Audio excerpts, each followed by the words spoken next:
Welcome to Behind the Badge.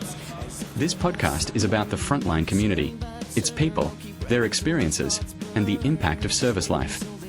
Each episode brings candid conversations around resilience, well-being, and navigating the unique challenges of high-risk roles. Some discussions may be emotionally challenging. Listener discretion is advised. Cool. G'day everyone, welcome back to Behind the Badge. I'm Josh Alpin and once again joined by my co-host Jace. How are you, mate? Very good, thank you. Wow, me too. First one in our new pad, new setup, new digs, and we're doing it with Tommy Archer. Good to be here, boys. Thanks for coming along, mate. No worries at all. Second time occurring. Yep. But, we'll nail this one, I'm sure. Yeah, that'll be good. Mate, let's crack in to young Tommy. Yep. Mate, let's talk about your upbringing, family life, early influences, and then how that shaped you to want to join the army. Yeah, right. So I grew up in a little suburban area of Kapooka in the Redland Bay district. Interesting kind of upbringing for me in the early 90s, about 94. So I was 6 years old. Mum and dad split up.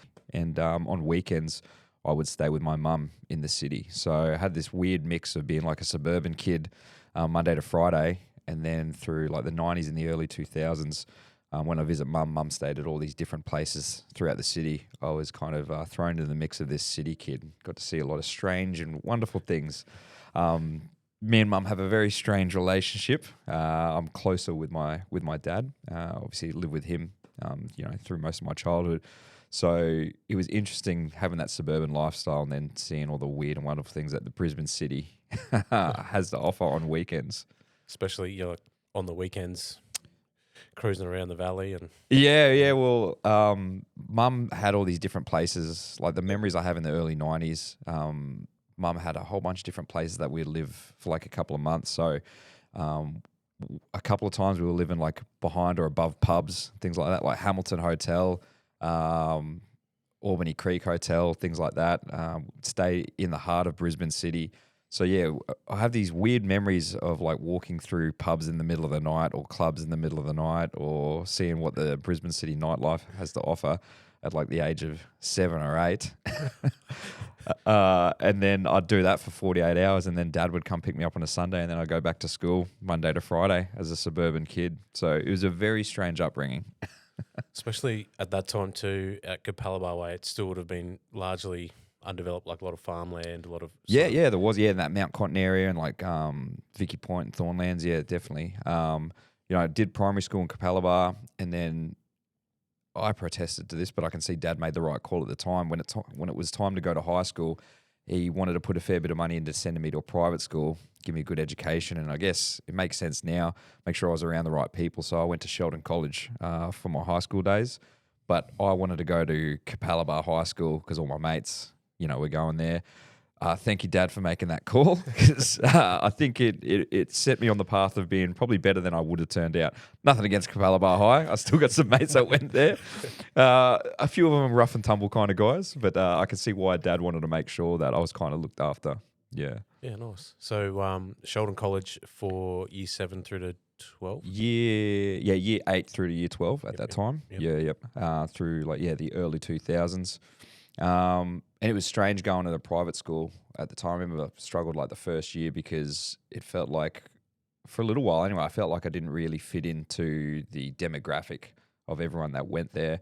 But still have some of the best mates, in my life that I met through Sheldon College. One of my best mates, Nato, we went to high school together. He left, I think, in year 10, year 11 to go to another high school, but we then joined the army together as well. We're still best mates to this day. So again, I thank Dad for making that call, taking it out of my hands, just to make sure I had, that kind of upbringing, surround myself with the right people. Yeah, nice, man. And so throughout that period, where does, like you just mentioned, joining the army, where does that come into the frame? It's funny because ever since I remember, like, whether I was 6 or 7 years old, there were like 3 things that I wanted to do when I got older. One was be a police officer, one was be a soldier, and the third one was be an actor and be in movies and things like that. I'm lucky enough to be able to say that I've experienced all three.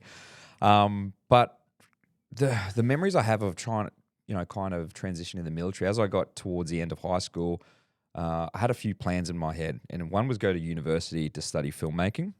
And that was probably the path I thought I was going to go on. And I also had this idea that I was going to be a footy star, but it turns out you got to be pretty good to make it in a first grade. I don't think I, had it in me. Small thing. Yeah, small thing. But I have this memory of, I think it was year 11, where they had it must have been like a careers week or careers month or something. They had all these people come to the high school from different industries, and the military came out. And I remember having this big booklet, and half the pages were taken up by the infantry. I still remember the pictures, guys running through creeks, all cammed up and things like that, coming out of the water, doing all the cool shit that once you join the army, you don't end up doing, but the pictures look cool. And I remember thinking, maybe this is something I want to do. I know I wanted to do it as a kid.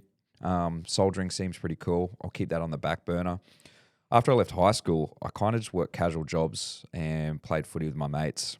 And then around the age of 20, me and my mate NATO, who I was talking about before, we were at the gym doing nothing with our lives, just working these casual jobs, drinking for like 3 nights a week, and then going to the gym like every day. And we're at the gym, sitting in the pool, talking about what we're doing with life. And I said, man, we really got nothing going on. Should we join the Army Reserve? And he took a few moments to think about it. And he goes, fuck that. Why don't we just join full time? Let's do it. And that took me by surprise. I don't know if I want to do that. But we went back to his place. We looked at the website online, and I think that day we went, fuck it, let's just do it. And we put our applications in, and that kind of set us on this path. We went to our Joe's Day together. We both had our interviews on the same day.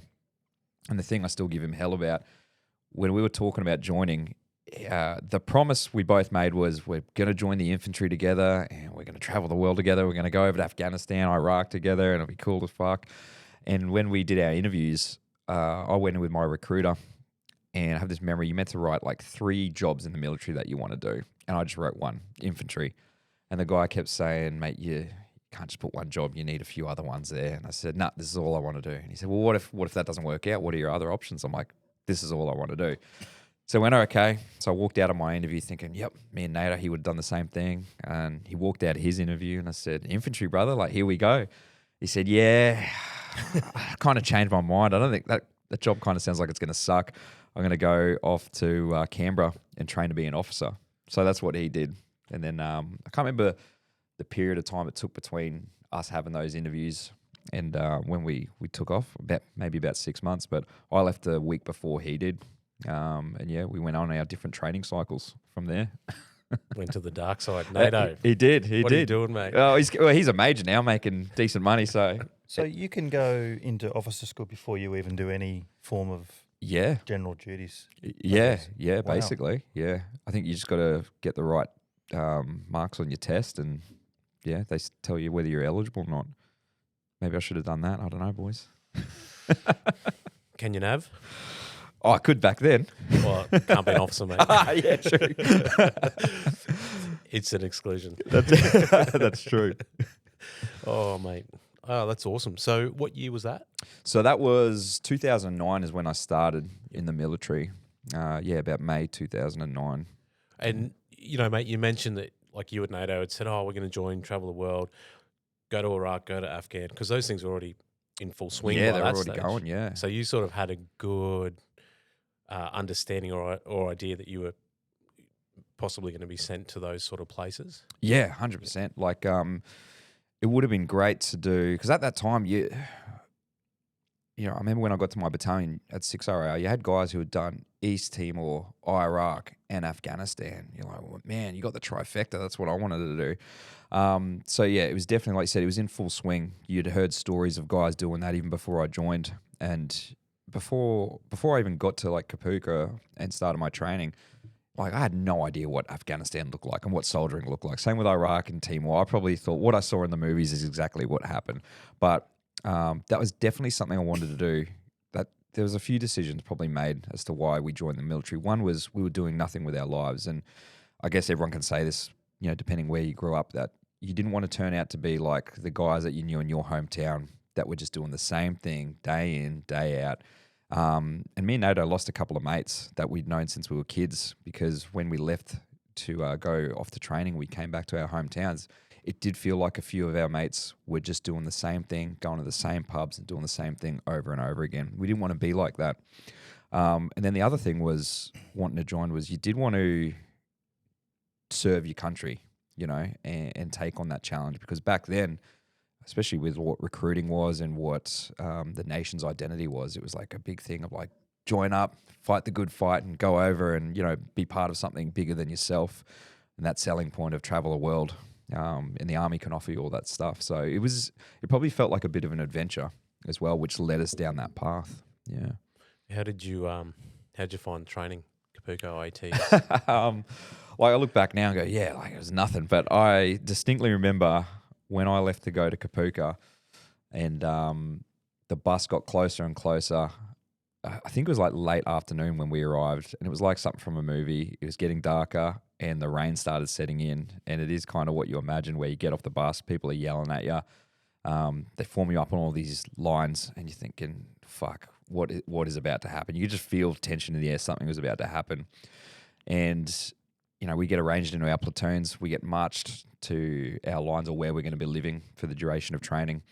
And, you know, and they do it on purpose, where they're trying to teach you how to march while you're marching, and you're fucking it up completely.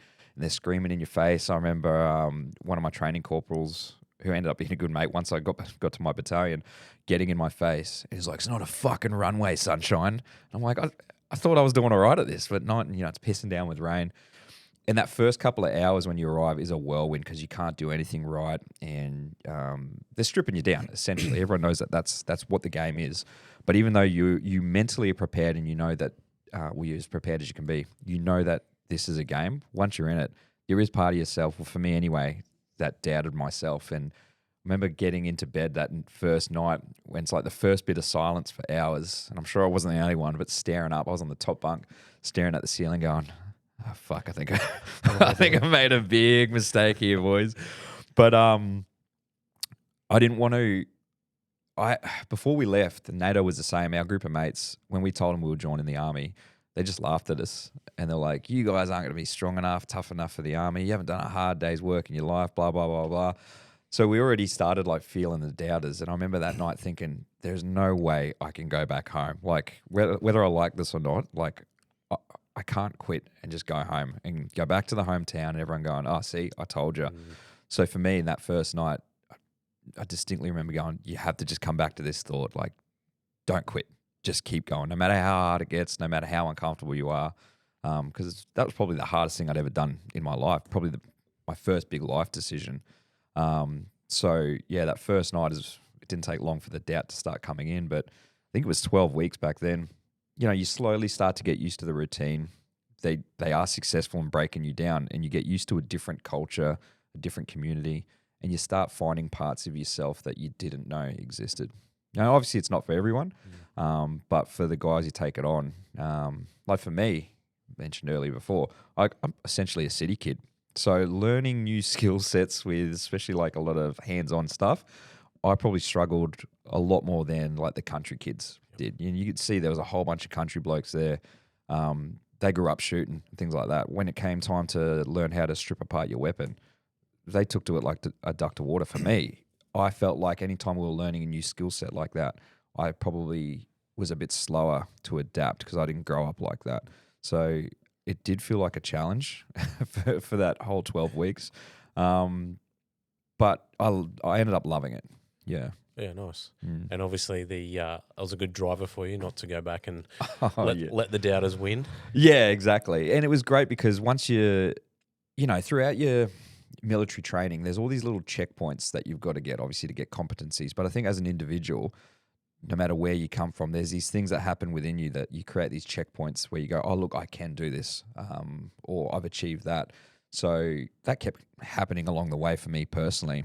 And then, like, one of the proudest moments is getting to the end of training, having your family fly up, seeing you there, and they look at you completely different because physically you look different. Probably looked the fittest I've ever looked at that point in time because you're stripped down. The discipline, and I remember the family kept talking about, you just seem so disciplined. We walk differently. We talk differently. Like we carry ourselves differently. For me, that was like a moment of pride going, look, like if you push yourself, look what you can achieve. And then, you know, and then after that, it's like a bucket of water thrown in your face. Because after, depending on where you go in the military, you do your basic training and then you go off to your, I can't remember what it's called now, like your employment training for your job. So if you're going to be a rifleman or an infantry soldier, you go to the School of Infantry at Singleton, or also known as the School of Cool. And so you go off this high of going, I just finished basic training, I'm a badass, which you are completely not. It's like the most basic soldiering stuff. And then once we got to the School of Infantry, it was just, I remember that next level, that feeling of, oh, fuck, I'm back at square one, I'm a nobody again. And then all the doubt rushes on top of you again. Yeah. Just rinse and repeat. Rinse and repeat, yeah. For another 3 months. Oh, yeah. And our course was broken up because I think by the time we got there, halfway through, it was like Christmas stand down. So I could be wrong on this, but it felt like I had like 4 or 5, maybe even 6 weeks off and then came back to training. So you had to make sure your fitness standards were still up when you went back home. I remember coming back halfway through the School of Infantry and that first PT session, we just got smashed and everyone's spewing. But yeah, that block of training is, like I said, you have basic training. It's hard at the beginning. Then you feel like you master it. School of Infantry just felt like next level. The type of instructor that was around just felt a lot tougher. Felt like you were around like the veterans that have just come back from the war and are now passing on those skill sets to you. But it just felt more cutthroat. I always say it reminded me of prison. That's what it felt like. It was just like, and I don't know what the culture is like now, but back then the culture was like, if you showed any weakness, like people were jumping on it. Like whether it was instructors, other recruits, it's like you didn't want to be the weak link and you didn't want to have the weak link in your team. So there probably was like a lot harsher bullying and things like that. Yeah. So out of all the group that originally went through, did everyone make it or was there people? I remember at basic training at Kapooka, there's maybe one I distinctly remember not making it through. There may have been 2 or 3 more that just decided it's not for them and somehow just got removed from the course. And then at School of Infantry, I think all the guys that were in my platoon, I think we all made it. Yeah, I don't really remember. There may be 1 or 2 guys that got injured and got back squatted. One of my good mates got back squatted for a number of months. He just had some issues with his lower limbs, but eventually made it through. Yeah, I can't remember anyone pulling the pin at that point in time. Yeah, but it was tough. Would that have been winter time? I think it was summer. Yeah, okay. Yeah, it would have been summer because Christmas period. Yeah. Yep. So I thank God because I fucking hate the cold. I'm terrible in the cold, so I'm glad I did it in summer. Yeah. Yeah, nice. And you mentioned before posted to 6RAR. Yeah, posted 6RAR. Yeah, at Enogra, which is exactly that. Everyone called it like Rancho Relaxo. It was like the dream spot. Guys always wanted to go to Brisbane because the base is like in the heart of Brisbane. Like the CBD is just down the road, like a much better lifestyle. And obviously for me, I wanted to come back home because like ever since I was a kid, it was me and my old man and my nan, basically. So I wanted to make sure I was close to my dad. And luckily enough, like me and my best mates that I had since basic training, we got posted to Brisbane together. So it was awesome to get that posting. And same thing though, right? Finish Singo, think I'm a badass. Not a badass, but you feel like you are now because it's even harder than Kapooka and you feel like you're a tier above like other soldiers. And then get to Brisbane. And I got there at an interesting time because it was 2010 and the boys from 6RAR had already just gone over to MTF-1 in Afghanistan, which was a really, really rough trip. We lost a few boys there. But when we got to the unit, it was basically what they call like a ghost platoon. Just a few guys there that didn't get on the trip, and a lot of new guys, or lids as we call them, but they were acting like they were seasoned veterans. So when we got there, again, it felt like prison. I remember getting off the bus, walking to wherever we had to report to, and we walked past all the different companies, and there were guys inside like leaning out of the windows and screaming at us, calling us every name. And I'm thinking, what the fuck is going on here? And I'm like, we're going to fucking bash you fucking lids. I'm like, Jesus Christ, this is hectic. And, again, it's another, like your ego's up here, straight back down to the bottom. So we had the run of the base for would have been about 5-6 months because the boys were overseas. So it was good getting back to Brisbane, getting back into a routine. But when the guys on MTF1 got back, it was a bit of a reality check because we lost a few boys overseas. We helped out with the funerals back in Brisbane, and that was probably when it started to become a bit real about what this job was about. And I distinctly remember standing in front of families, like literally across the street from them while the bodies get taken out and driven off, and you're seeing the wife and children just bawling their eyes out. And even though you didn't know them, you didn't know the soldiers, they're from 6RR, they're a brother of yours, but seeing the reality of what the back end of that worst case scenario looks like. And I probably at the age of 21, it affected me a little bit, but I probably didn't really understand it till later on in life, what loss really means to people. But back then I thought, shit, okay, this is pretty real. We've been having, it's all fun and games while we're in training and you're going out with your mates and you're learning new skills and we talk about how tough we are and all that bullshit. But yeah, when you see that other side of it, even before you get overseas, it all kind of brings it back home. And then when the boys got back, that's when the ego got checked pretty harsh. And I can understand why. The boys got back and it's like someone else is living in your house. There's all these young blokes who are pretty cocky because we've had the run of the mill while dad's away, in a way. So there was a fair bit of tension between us guys that were that hadn't deployed yet and the guys had just come back. And I can understand why they lost some good mates, and then you come home and we're there all young and cocky. So there's a lot of arguments. I was lucky enough when the boys got back that I got thrown into a new section. So I went to Delta Company at 6RR, and me and a mate of mine, we got put in a new section with the guys that just got back from overseas. And I remember being nervous going, fuck, how's this going to go? They already hate us. And a few of them told us they hate us, which didn't make any sense to me at the time, but I get why now. But I was lucky enough to be put in a section run by Dan Kieran, VC, who at the time, he wasn't a Victoria Cross recipient. But I distinctly remember him taking us away to go do some training just as a section, and he sat us down and he was talking to me and my mate Steely, and he said, look, all that shit that's going on at the moment, I don't want you guys to worry about it. There's other issues at play here. Our job right now is to get you guys ready for your deployment, whenever that is. So if there's any lessons we can pass on to you from what we just did overseas, that's what we're here to do. And he was so welcoming. That was the first time one of the diggers from overseas actually sat down and spoke to us like a human being. So pretty fortunate in that regard. Seems to be a bit of, when you say the other guys came back, it's you got to prove yourself at some point. Is there a lot of that in? Oh, absolutely. And I'm sure that would be similar culture these days. But, if you think about the military and particularly infantry specific, it is that old school Spartan warrior culture. So I think it was that, you guys got to prove yourself because we just went overseas. Yep. We lost good mates. We just did the job. Who the fuck are you guys? So there was a lot of that. We all got split up and divided amongst the sections. And some of us new guys rose to the occasion, were able to prove ourselves and get the respect of those senior diggers.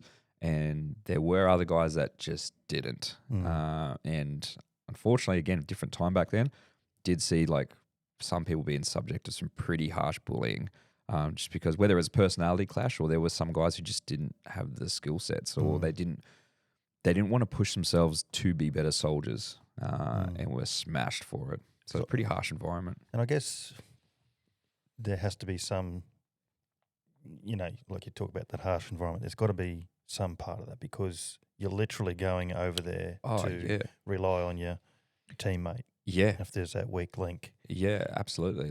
When it gets pretty hard overseas, A, you need to be able to trust the guys around you, but B, you got to have that resilience to just keep going. It's look, the job's still going. No matter what's happening right now, you still got to keep pushing. You don't want guys that just melt away just because it gets a little bit too hard. So experiencing that, do you then look back and think that training, which you initially started, which was like, oh my God, what am I doing here? Did that all seem to fit in? To go, I get it now. Yeah. That prepared you for that situation, or I think so. Again, I'd love to go back to see all of like basic training, School of Infantry, even battalion life. I'd love to see what that looks like now in 2026 and compare it to my time, because and every era is the same. Like when you're going through something, you think, well, this is the most modern training can get. I can't see how it can get any more advanced than this, because you compare it to the guys before you. I remember having that thought, but now I look at the type of training people are doing now. I'm like, man, this is so advanced. I wish we had this when we were younger. But like, again, going back to the School of Infantry, very harsh environment. The type of training we had, like everyone talks about it, that goes through infantry training, is like defensive ops. That's the most fatigued you'll be in a training environment, where I think you're outfield for 2 weeks, and in the second week, I think you're deprived of sleep for at least 2 to 3 days, something like that. And you've already been outfield for like a week, so you're already tired, and now you hit this point where, okay, we're going to dig in on the side of this hill, and the only thing that you're going to be doing is digging a pit with your pit buddy, and if you're not doing that, you're eating something or you're facing out, and the enemy's going to attack you. You cannot sleep. That's all you're doing. And I remember thinking that at that time, I was like, mentally, I was like, fuck, I don't know if I can do this, because it felt like, for me, when we started that exercise, I think I got 2 hours in. I'm like, I'm fucked. Like, I need to go to sleep now. I'm looking around there. I'm like, you guys tired? They're like, no, I'm all right. I'm like, fuck, we got 2 or 3 days. I want to go to bed right now. And it was funny because my pit buddy, what's his name? His last name was Rolly. I remember having a conversation with him at the end of that phase, where me and him didn't really get along. We came from completely different backgrounds. We just didn't blend or gel.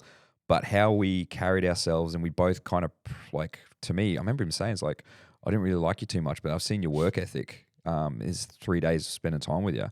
Mate, I'd have you back any day of the week. And that was good for us, because that 3 days tested you. Because during the day, I remember I had energy and I could dig, and Rolly couldn't. During night, as soon as the sun went down, it was like someone would flick a switch in me and I'd start to power down. I just could not operate at night. So, and we would reverse roles. And I remember punishments as well. If someone turned their back, you'd hear a gunshot go off, and the instructor's going, right, he's dead. Carry him to the top of the hill. So you'd all have to carry, like, kit back on, carry him to the top of the hill. He turned his back to the enemy. He got shot by a sniper. It's like 2 days and you haven't slept. You carry him to the top of the hill. Right, dig him a grave. Dig him a grave. Someone get 2 sticks, tie a cross together. Put him in the grave. Bury him. All right, someone say a few words. I can do that. All right, you learnt your lesson? Yep, cool. Everyone get back to work. You go down. Immediately someone turned their back. Another gunshot. All right, he's fucking dead. Carry him to the top of the hill. Oh, fuck, are you serious? So it was just like mind games like that. But at the end of the 3 days, and I still think about this, the best sleep I ever had, or one of the best sleeps I ever had, at the end of that 3 days when they're like, Def Ops is over, we're pushing to a new position, rack out. It's all good. And like all of us fell asleep straight away. I think we slept for like 12 hours straight. And I remember waking up, even though we were just lying in a ditch, basically, or lying on the dirt, woke up feeling so refreshed. Best sleep I ever had.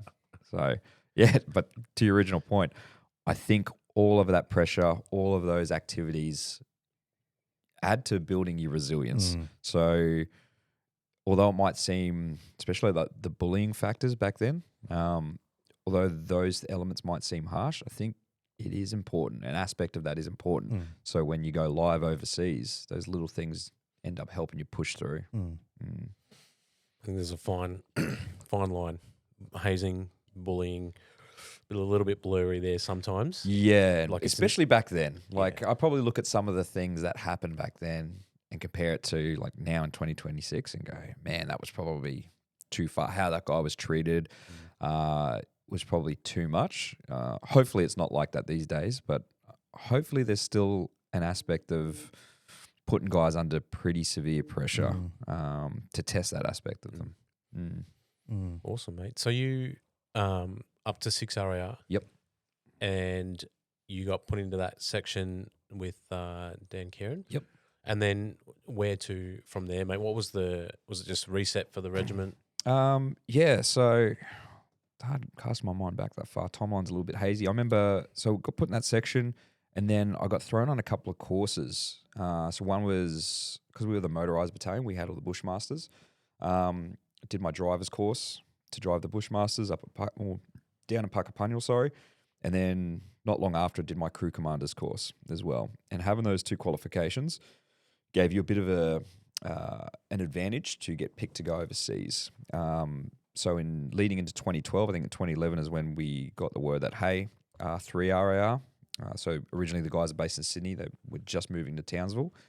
3 RAR, I've got a deployment, 2012. They need people with that crew commander's qualification, the driver's qualification. So a big pool of us got selected to go and train with 3 RAR and go on their deployment in 2012. And that's kind of where it all seems like a whirlwind from like 2011 onwards, because we went up to Townsville to do our pre-deployment training for a few months at the back end of 2011, which that's still some of my greatest memories with my mates. When I look back at that period of time, it felt like the last age of innocence as like a young digger before like certain things happen and the reality of the job kind of sunk in, because you're up at Townsville for a fair few months. You're doing probably the most realistic training. That's where they pull all their training resources for the guys that are just about to go overseas. Like some of those scenarios and the technology we were using back then, you'd never seen anything like that. Whereas when you were training at a battalion, you go on these exercises. I remember that like sometimes they didn't even have enough money for ammo. So you would just like, you have your rifle, but you weren't firing anything. You couldn't even afford blanks sometimes. And then when we went up there, you know, they had live role players, like actual amputees, using special effects for IEDs and things like that. Like it was nuts. So you'd get smashed all week preparing to go over to Afghan. And then on the weekends, you're just partying with your mates in Townsville. It was awesome. It was just like rinse and repeat for months and months.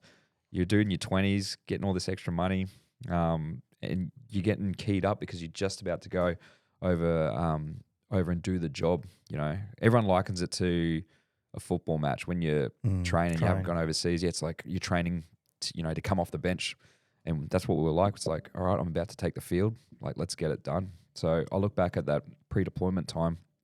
Some of the greatest memories of my time in the military, both best training you'll ever do, and just hanging out and partying with your mates. How'd you go being the lads from 6 RAR integrating into 3 RAR? Yeah, that's a great question. You guys from 3, I love you. I've got some good mates from 3. I was lucky enough. Some guys would know Sam Bamford, who runs 2 Worlds Collide podcasts. Me and him were in the same platoon together. Great dude. Majority of the guys, like especially the ones I work with, got along really well. But there was definitely tension when we got to Townsville and we met the guys that we'd be working with. Yeah, like to be an infantry soldier, you got to have ego, and there's always inter-battalion rivalry, and everyone feeds it to 3 RAR because they have always had an attitude of we're the best soldiers ever. So it felt like we were coming up against that.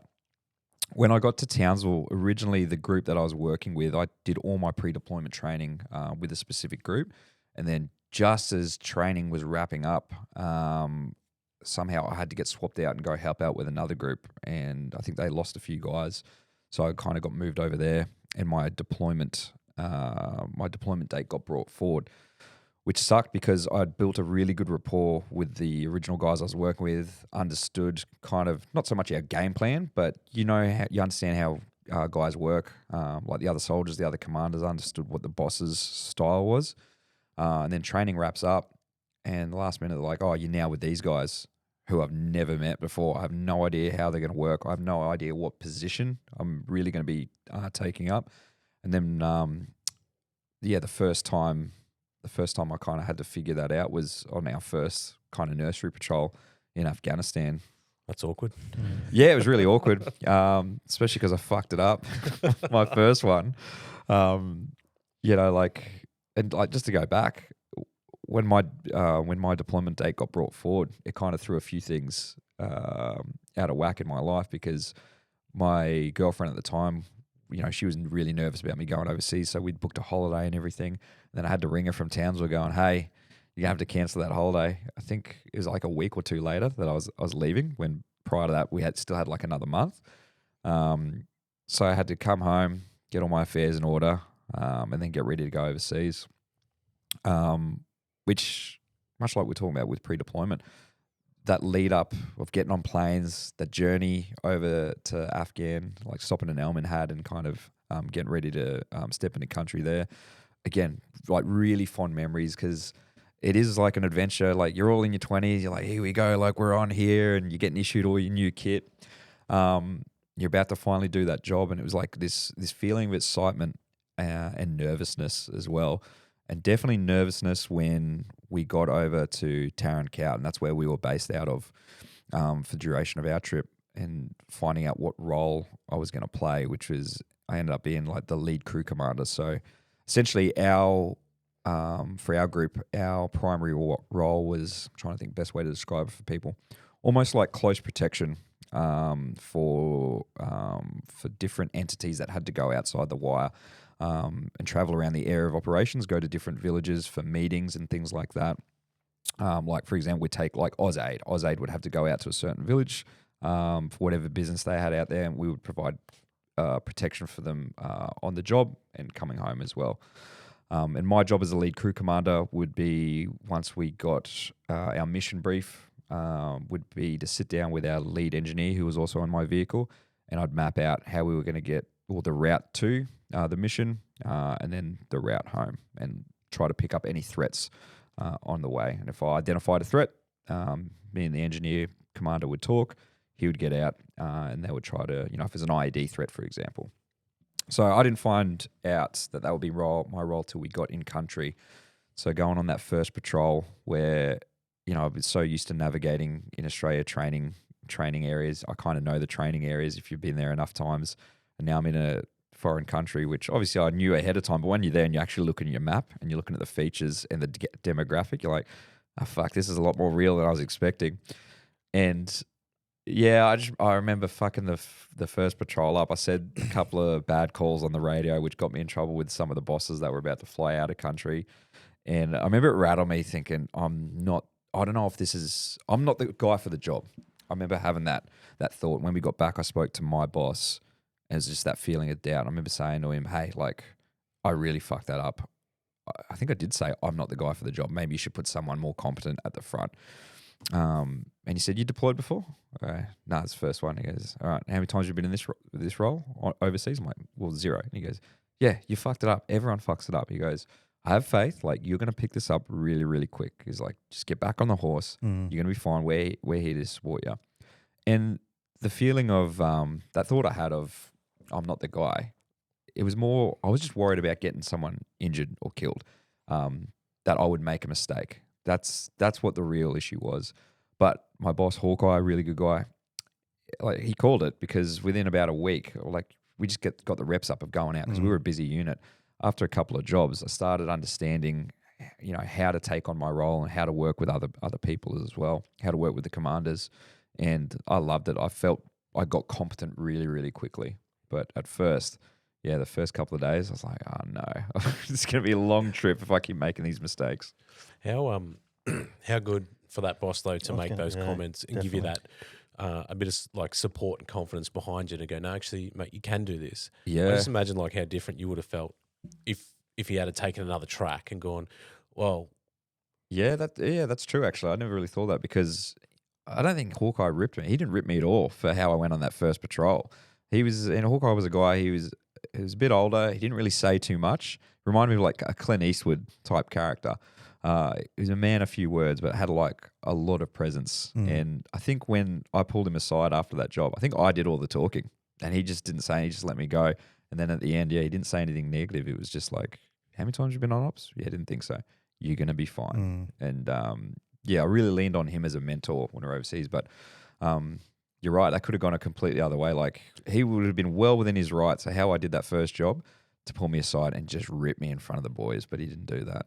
Which, in that environment, is not far-fetched for someone to do that, right? Like, you'd be expecting that. And I saw that all the time when we were over there, like the amount of blow-ups that were happening in front of like the other troops and everything, between bosses, between other soldiers. Like, it was a volatile environment. So you're right. Like, people would have been well within their right to completely tear shreds off me. But I think too, if you had have been walking around thinking, well, I nail that. I think, Hawkeye, Yeah. may have pulled you aside today. You know, Oh, yeah. He would have the fact 100% that would have done that. you owned it, I guess, and you know, probably saw something in you that was okay. I can work with that rather than someone thinking that Yeah, killed 100%. it. You know, And like I said, I think I had that attitude because I was like, man, like I'm on a nursery patrol right now. This is my first one. I'm already making mistakes. I'm like, and it was that fear of, like, if I make a mistake within the 6 months and it costs someone their life or they get injured, I'm like, I got to wear that. That's on me because it's my call. So and I guess that makes it like you're not building a house, and if you put the stud in the wrong way, you're dealing with a mistake, like you say, it could potentially kill someone. So that's a lot of pressure. Yeah. Especially for a 21, 22, you know, whatever the age group is that is in that. And I think on that patrol and while I was finding my feet, I think that was the first time where I did feel like a 22-year-old or whatever I was back then compared to some of the guys that were operating around me. I was like, man, they're far more experienced than me because we had guys on our trip that had done like 1 or 2 deployments prior, so they were experienced. And then I'm like, man, this is my first one. I feel really young compared to some of these guys. So that would have added to the self-doubt as well. Yeah. And the other thing too, just thinking about, you know, how your training shapes you. Like you said, someone turns their back, you got to drag them up the hill and bury them. Yeah. Right? That's your training. So every time a mistake's made, like that's what's in your psyche, right? 100%. And that's why I think like so many guys, even if you haven't deployed, right, so many soldiers have like severe anxiety because through training, you're right, every time you make a mistake, you are getting smashed. So even when you're at the battalion, I'm sure other guys felt like this as well. There was this weird feeling that something is always going to happen. Like you're always going to get punished for something. And back then, like punishments were always physical punishments. And as you know, like even if you didn't do anything wrong, you would just get punished for something, you know? And it was always group punishment as well. So it's bred into you that you make a mistake, like there's severe consequences for your actions. Pay for it. Yeah. You can see why that's done, right? Because you know, ultimately you had those thoughts going through your head pretty quickly. But you know, again, it's just like props to your commander. And he was right. Like within a week, you picked it up pretty quickly. But like you said, I just got to get back on the horse. And lucky enough that we were pretty busy that I had the amount of reps to just keep going and going and going. Where every time we did a mission brief, I was excited. Like I was just looking forward to getting back out there. Yeah. How what time of the year was it when you got into country and started? I think we got over there in May. So it's pretty hot. Because when we were leaving there, I remember we started to see snow by the time we were leaving. We did just under 6 months there. So it was pretty hot when we got in country. Like I said before, thank God, because I operate better in the heat than I do the cold. Yeah, cool. And how did that trip like pan out for you? Did you stay in TK and just maintain that same role? Yeah. So our role was pretty much the same. The only time it altered was so we lost 3 dudes in one night. Well, I think it was about 5 actually, because SF lost a couple of guys the same night as well. But yeah, August 29th is kind of when things changed. So that original group that I was meant to deploy with, they unfortunately were victims of an insider threat. So one of the Afghan soldiers that they were working with and training with turned on the Australian soldiers during the night when they were having some downtime, and shot and killed 3 of them. One of them was one of my good mates, Robert Pote. And that is probably when, you know, we were talking earlier about understanding the realities of the job and things kind of kicking in. That was one of the times where that was definitely a wake-up call, or everything hit home. I'd had an earlier feeling where I think at the beginning of the trip, one of the guys I roomed with, he was with another group, and he was an engineer. And yeah, we were rooming together. And then one day I came in and he was packing up his gear. I go, "Oh, what are you doing?" And I can't remember where they were going, but he said, "Oh, we got an op wherever. We're going to be out there for a couple of days." I was like, "Oh, good luck, all the best." And I think it was the next day we got word that there was an IED strike, and he lost both his legs. Some people know him, Kiwi, Curtis McGrath. He's now like a Paralympian. But that was probably the first time where I was like, holy fuck, like I was just with that dude yesterday. And he's lost both his legs flying home, like luckily survived. But then, yeah, within a few months, then there was that insider attack, and that was hard, losing someone. That was the first time I'd lost someone so close to me, especially, in warfare. Even though I wouldn't declare that warfare, because when you think of being a soldier and how, there's always the idea that you could lose your life or your mates lose your life, but how you envision it as a soldier is in a battle at like the highest volume. I can see my enemy, they can see me. It's not so much a fair fight, but you understand that this is war. You don't think it's going to be how it unfolds in Afghanistan sometimes, that insider threat of the people you trust murdering you. And that's essentially what it was. So I distinctly remember that night where we got told what had unfolded. We were all just about to rack out and go to bed. I remember getting my bunk and get my laptop, and I was about to continue watching the show Spartacus. There was this episode I'd been trying to watch for days. So every time I went to watch it, something would happen. I literally hit play, and then all of a sudden the lights in our room turned on. I'm like, what the fuck is going on now? And someone's like, hey, we all got to go to the hallway next door. There's been an incident. So I get dressed, go to the hallway next door. The whole platoon's there. We're waiting around for the boss. And I can't remember the details, but it's very light on details that there's been an incident. There's been casualties. Stand by. Don't know what's going to happen from here. I'm like, okay, cool. One of our medics had gone to the on-base hospital, Royal 2, which was only like 50 meters from where our accommodation was. He'd gone there to help out with the injured. So we were just playing a waiting game in the hallway, just talking shit because we didn't know the extent of what had happened or who had been hit. And then I remember while we were all talking in the hallway, the end doors open, and it was our medic guards had come in, and you could just tell by the look on his face that something severe had happened. Like, he looked broken, and he walked straight into the room that he was staying in with the bosses. He was staying with our platoon sergeant and our lefty, and they'd gone in there for like a real quick chat, and we're like, fuck, this looks pretty heavy. They came out, called everyone over, and again, can't remember the exact details that were given on how the event unfolded, but I remember he had the names of the deceased, and he read out the names, and I didn't think I was going to know the names because you don't really prepare yourself for that, but I knew all three of the names, and I worked with all three of those dudes. Like I said, one of them was a really close mate of mine from 6, and I just had this feeling of, it's like I thought he had got the names wrong, and I think I'd asked him. I either asked him to repeat the names, or I think I said, like, I think you got that name wrong, and Lieutenant Thornton repeated the names, and it was just this wave of like, I don't know how to describe it. It was just, I was just numb. It was like this weird euphoric feeling of like almost like dizziness where you don't know what to do, and he said something like, take the time you need. We're probably going to have to head out there like early in the morning or very, very shortly. Stand by for more orders, basically. And, there was a few guys there that broke down in the hallway that knew the boys as well. I remember just like, it was like I was floating. I walked out the other end of the hallway. I stood outside in like the darkness, and a bushmaster like pulled up right in front of me, and a mate from another group jumped off the roof, landed in front of me, and he just started breaking down. He's like, did you hear about Pody? And I said, yeah. And he like hugged me, and then we hugged, and then he got back in his vehicle, and then I headed off. And it was weird. There's just all these moments like fading in and out. And then I didn't realize my platoon sergeant was next to me. He was trying to talk to me, but I just didn't hear him. And eventually I clicked on that someone was talking to me. I said, hey. And he said, can I get you a cup of tea, mate? And I don't even remember what I responded to that. My next memory is I just walked straight into my room, and I sat down on my bed. I was just confused.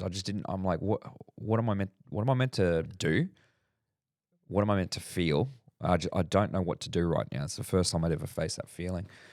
And then, fuck knows how much time went by. My boss, Hawkeye, came and grabbed me, and he said, I want you to come for a walk with me. We got to lower the flags in the transport yard. And to this day, I always want to ask him why he decided to come and get me for that. It just seemed like an odd thing to do right then and there, because the transport yard was a decent walk. And that's, we'd always have to go there every day to get our vehicles prepped to go out on jobs. And I remember it was like walking through the darkness. And the only memory I have is this long walk of silence, but just hearing like the rocks crunching under our boots. And it was just me and him. And then we get to the flags, lowered them, saluted. and then walk back. And then I think I sat in another meeting, and basically over the next couple of hours, they said that in the morning we're going to prep for a mission to go out to their base, pick up the boys, and we're going to bring everyone back to Tarankow, get some sleep. Now, I do remember sleeping, but I don't remember sleeping much. It just felt like I was awake, and before I knew it, eyes are open, we're getting kitted up, and then we're getting ready to go out and get the boys. Yeah. Was there just hearing you say, you didn't know what to do, what to think, what to feel, all those sort of things, noting that you and Pody were from 6RAR, and like you said, MTF1 was a pretty rough trip, and 6RAR lost a few guys as well. Was there any of that, I guess, was there any lessons passed on or any teachings around how to deal with that, or the reality of that coming from the boys coming back, because they did deal with that as well on MTF1? I don't remember if there was like a specific lesson, but I remember thinking, and I'm sure everyone was thinking, it was probably said actually, that like, boy, you just got to crack on. Yep. Like, having a job to do within the next few hours was probably one of the most helpful things to do, because it gives you something to focus on, particularly knowing you're going to go get your mates that are alive and assist them to come back. It gives you something to focus on and go, cool, we're just going to crack on here, because the next few days were a whirlwind. I'll probably have my timelines out, but the way the next few days went. So I woke up within a few hours. We get the mission brief to go out, and I remember having that feeling of doubt again, because I can't even remember how many vehicles we took out there, but it was a large number. We had a big force element going out, and I was the lead element for that. And we got this brief, and then went to the transport yard, and I won't name any names, but I remember there was like a near punch up in the transport. Emotions were high, and two of our guys had an argument. We had to break that up, just because everyone was just on edge, obviously. Got the vehicles, got them to the staging area, and I remember seeing just like how many vehicles we had. And I'm like, man, this is like a big job, and I'm out at the front. And that feeling of, all right, you got to switch on. I remember struggling, like tired, like emotional, and going, okay, like essentially this is a simple job that we got to do. I just got to go to point A, back to point B, essentially. But I got to switch on here. And all the crew commanders got called over just before we stepped off. And I can't remember exactly. I remember it was a major giving this brief. Don't even remember what the briefing was. It was just to reconfirm where we're going, the route that we're going to take. I think he said, who's the lead crew commander? I said, yeah, that's me, sir.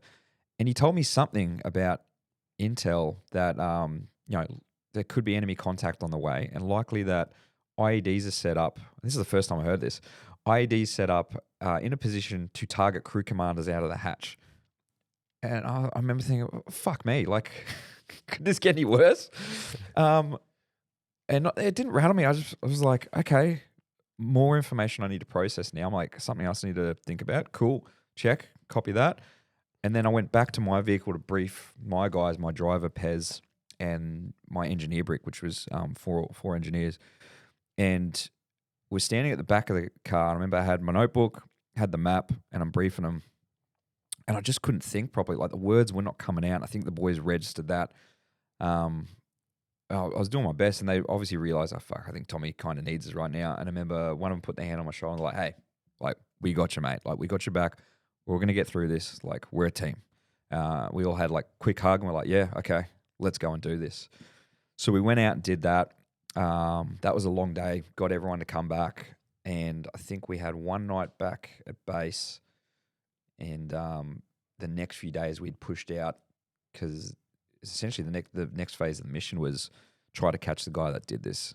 So we all got pushed out into blocking positions around the AO to try to identify this guy before he fled the AO. So yeah, the next 3 days, I think it was, we'd basically stayed out in the dash in two blocking positions. And that's, like I keep saying, like, it's all whirlwind of memories. The only memories I have is like 3 distinct memories from being out there. One was the first time the emotion kind of hit me, because, like I said before, I didn't really understand how to process what was happening. And I think I was on picket one night, or like watch for those people who don't understand. It's like while the guy's sleeping, like we had 2 guys up on the guns doing Overwatch in case something had happened. Excuse me. And I was on the man in the gun in our vehicle, and I just had this really weird feeling. And I didn't understand. I'm like, man, I feel like tight-chested. Something's wrong. Something's wrong. And I just had this instinctive feeling to go, I was going to shut the door. So I shut the hatch. I went to the back door. I shut the back door. And for like 60 seconds, all these tears came out. And it just like, they came out hard and heavy. And it was like once a minute was up, my body just stopped and went, that's all you need. Just do that. And I just stopped crying after like 60 seconds. And I went, fuck, that was weird. Opened the back door, got back on the gun, and that was it. It came out. And then the next morning, when everyone was waking up, I remember seeing they did the ramp ceremony for the boys that got killed. So we watched the plane take off and dip its wing to the base. So I watched that happen from a distance. So that's like the main memory I have from that next 3 days. Yeah, pretty heavy.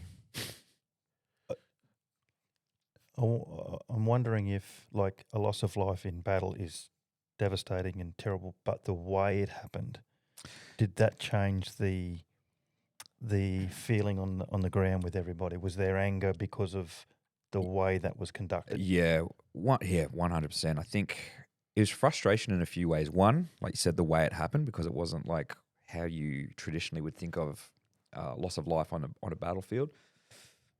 And probably the other frustrations is the role we were doing over there on MTF5 like wasn't what infantry soldiers are trained to do. We're trained to seek out and close with the enemy and to kill or capture him. That wasn't what our job role was over there. Essentially, as a collective, this is different to what special forces missions are, but as a collective for the reconstruction task force or mentoring task force is to mentor the locals, whatever role that may be, provide some infrastructure and assist. And then within our role, different, very much a security element. So, we wanted to get out and find the enemy, particularly when they've claimed, our mates' lives. And now we're out. It's like, let us off the leash and let us actually go and fight. Let's go find the enemy. And there was that feeling of frustration of like, we're in blocking positions, but there's more we could be doing. Like, we are trained to do a lot more. Let us go and do what we want to go and do. Because you want to have that moment of, dare I say it, revenge, especially when it's someone so personal to you. And I remember that during that one of the nights when we were in those blocking positions when I was on picket, where I think someone radioed in from another position that ISR or like the drones had picked up like 2 or 3 potential enemy moving to our position. I think they had mentioned that it looks like they're carrying weapons. And where their location was, I was standing right near, and I was looking at like it was almost like a creek bed that led to a village. And I'm looking at it going, shit, if they're going to come through there. Like, it's really well hidden, and that leads right to our position. And I remember having that feeling of like, I'm going to get revenge right now. And there was a guy up on the gun, and I said, hey, I'm going to push into that creek bed. Like, if it kicks off, like, just be aware this is where my position is going to be. I didn't want to wake anyone because I'm like, I want this right now. Like, killed one of my mates. Like, no matter who it is, if you're coming for us, like, this is what I want. And I pushed in, NVG's on, and I just sat in the dark. And I think like an hour went by, but I was just so focused, like watching straight ahead. And I just wanted that moment, and the moment didn't come. And I remember, like, again, another feeling of just frustration of like, what are we doing here? Like, I feel like we're just waiting. What am I waiting for? Like, just let us off the chain. Let us go let's go hunt. And that was a feeling that most of the guys had. And I think that's the feeling we had probably for the rest of the trip. And that's why, naturally that is when the guys got killed, it's like a turning point in the trip. It didn't feel, not that it was a fun feeling up until then, but it changed your feeling towards the deployment. But it definitely changed or fed into that, I can do more than this. Stop sending us on these missions now and go send us to do what we trained to do. Yeah. Totally get it. Would have been, frustrating. Very frustrating. On our trip, we had something very similar. We had green on blue, and there was 3 boys down at Sauk bed that lost their life as well. I wasn't directly involved in that, but it's funny you say that that's a turning point, because I distinctly remember the same thing. That happens, and then you look, because you're not allowed to, or we weren't allowed to go out and do missions without the partner force, right? And then the partner force is doing things like that to your mates. You turn around and you look at, I remember that turning point too. It was like, why are we doing this? Why are we doing this with you? Yeah. Because you've got traitors in your ranks, Yep. and we're here to help you.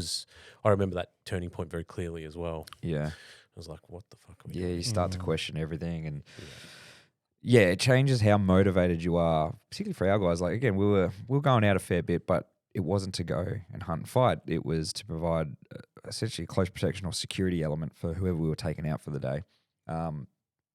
So you could feel the attitude towards that. Guys were getting pretty pissed off about it. Guys not wanting to go out on jobs. And completely get it. Like, I was one of them as well. Like, I just wanted to go and do what we were meant to go and do. So that was August 29. Yeah. You still had a little bit of that trip to go. Yep. How was the rest of it, activity-wise? Yeah, once that week kind of died down a bit and we came back in from the dash, I think it was like a reset. Like, okay, like, we need to get back to doing what our role is, because there are still taskings that need to be done. So yeah, pretty quickly we just got back into what our routine was. I did feel like a lot of us got a lot closer to each other. Like, the words didn't need to be said, but you could feel we huddled together a bit more as a group, even though like tensions were still high, people were emotional, but the tempo didn't change for us. Like we were saying before, right? It's probably a good thing that we constantly had something to do every single day, that we're constantly going out on jobs. But yeah, like, the tempo just got back to what it was before. Just back to status quo, keep going. Yeah, keep going. Yeah. So is there a point where everything in that quiet time, whenever that may be, is that the time where everything, what the hell just happened? Does it hit you in one sort of moment, or is it, like you say, the keeping busy? Yeah, yep. You're out every day doing something. Is there a time where it's just like, whether that's back home or? I think if you asked me back then, I would have told you it's the quiet times would have been that night I had by myself in the vehicle when the emotion came out. And I probably would have said at night when you're going to bed. Looking at what has happened since in my life, and, after I get out of the army and now understanding the issues I have, I think it is an ongoing thing, Right. an ongoing understanding, and not necessarily always linked to that incident, and I'm sure we'll talk about it. Like, once I left the army, I thought I was fine, because I went straight from military, I put my application into the police, and within like 6 months, I'd got in. So I'd kept pretty busy, and I was like, yeah, I'm good to go. Took on a new career, and I felt like like once I got going in the police, felt like I took to it like a duck to water. But then there were all these little other cracks happening in my life, and I didn't understand what it was at the time. And, when I did start to seek help, it took me a while to find like a good psychologist even, or doctor to trust. But the first ones I went and saw were like, oh, you went to Afghanistan? Oh, have you got PTSD? Oh, you lost a mate? You got PTSD? I'm thinking, that doesn't seem right. Like, yeah, it's a horrible thing to have happened, but I don't think, that's the be all and end all of what I'm experiencing. I think they're right to a degree. It adds to it. But as I've grown to understand now, and I'm sure there's a lot of guys from my era that hopefully they've identified that this is part of the issue, it's a lot of it is an identity crisis. So you get back from Afghanistan. When we got back, we did have some poor leadership when we got back to 6RR from some people. Not by everyone, but there was definitely some elements of poor leadership. And I remember we all got told, everyone that deployed, we all got called to the boozer, the on-base bar that we had at 6RR. And it was almost words to the effect of, you all went to Afghanistan. No one gives a shit. We don't want to fucking hear about it. All right? we're going back to, what was the phrase? Training for a war, not the war. Let it go. And we were like, are you serious? Like, okay, great, thanks. That was like our decompression. So like there was anger from that, which is why like I think in one day there was like 60 of us that put our discharge in. A whole bunch of guys got out at the same time I did from 6RR. And then, once you get out, you realize that not everyone walks, talks, and thinks like us. So you go from hanging out with your best mates every single day and you do everything together. Like most of the time we all live together in share houses and things like that. You rock up to work, you do PT together, you do breakfast, lunch, you go on ops together, things like that.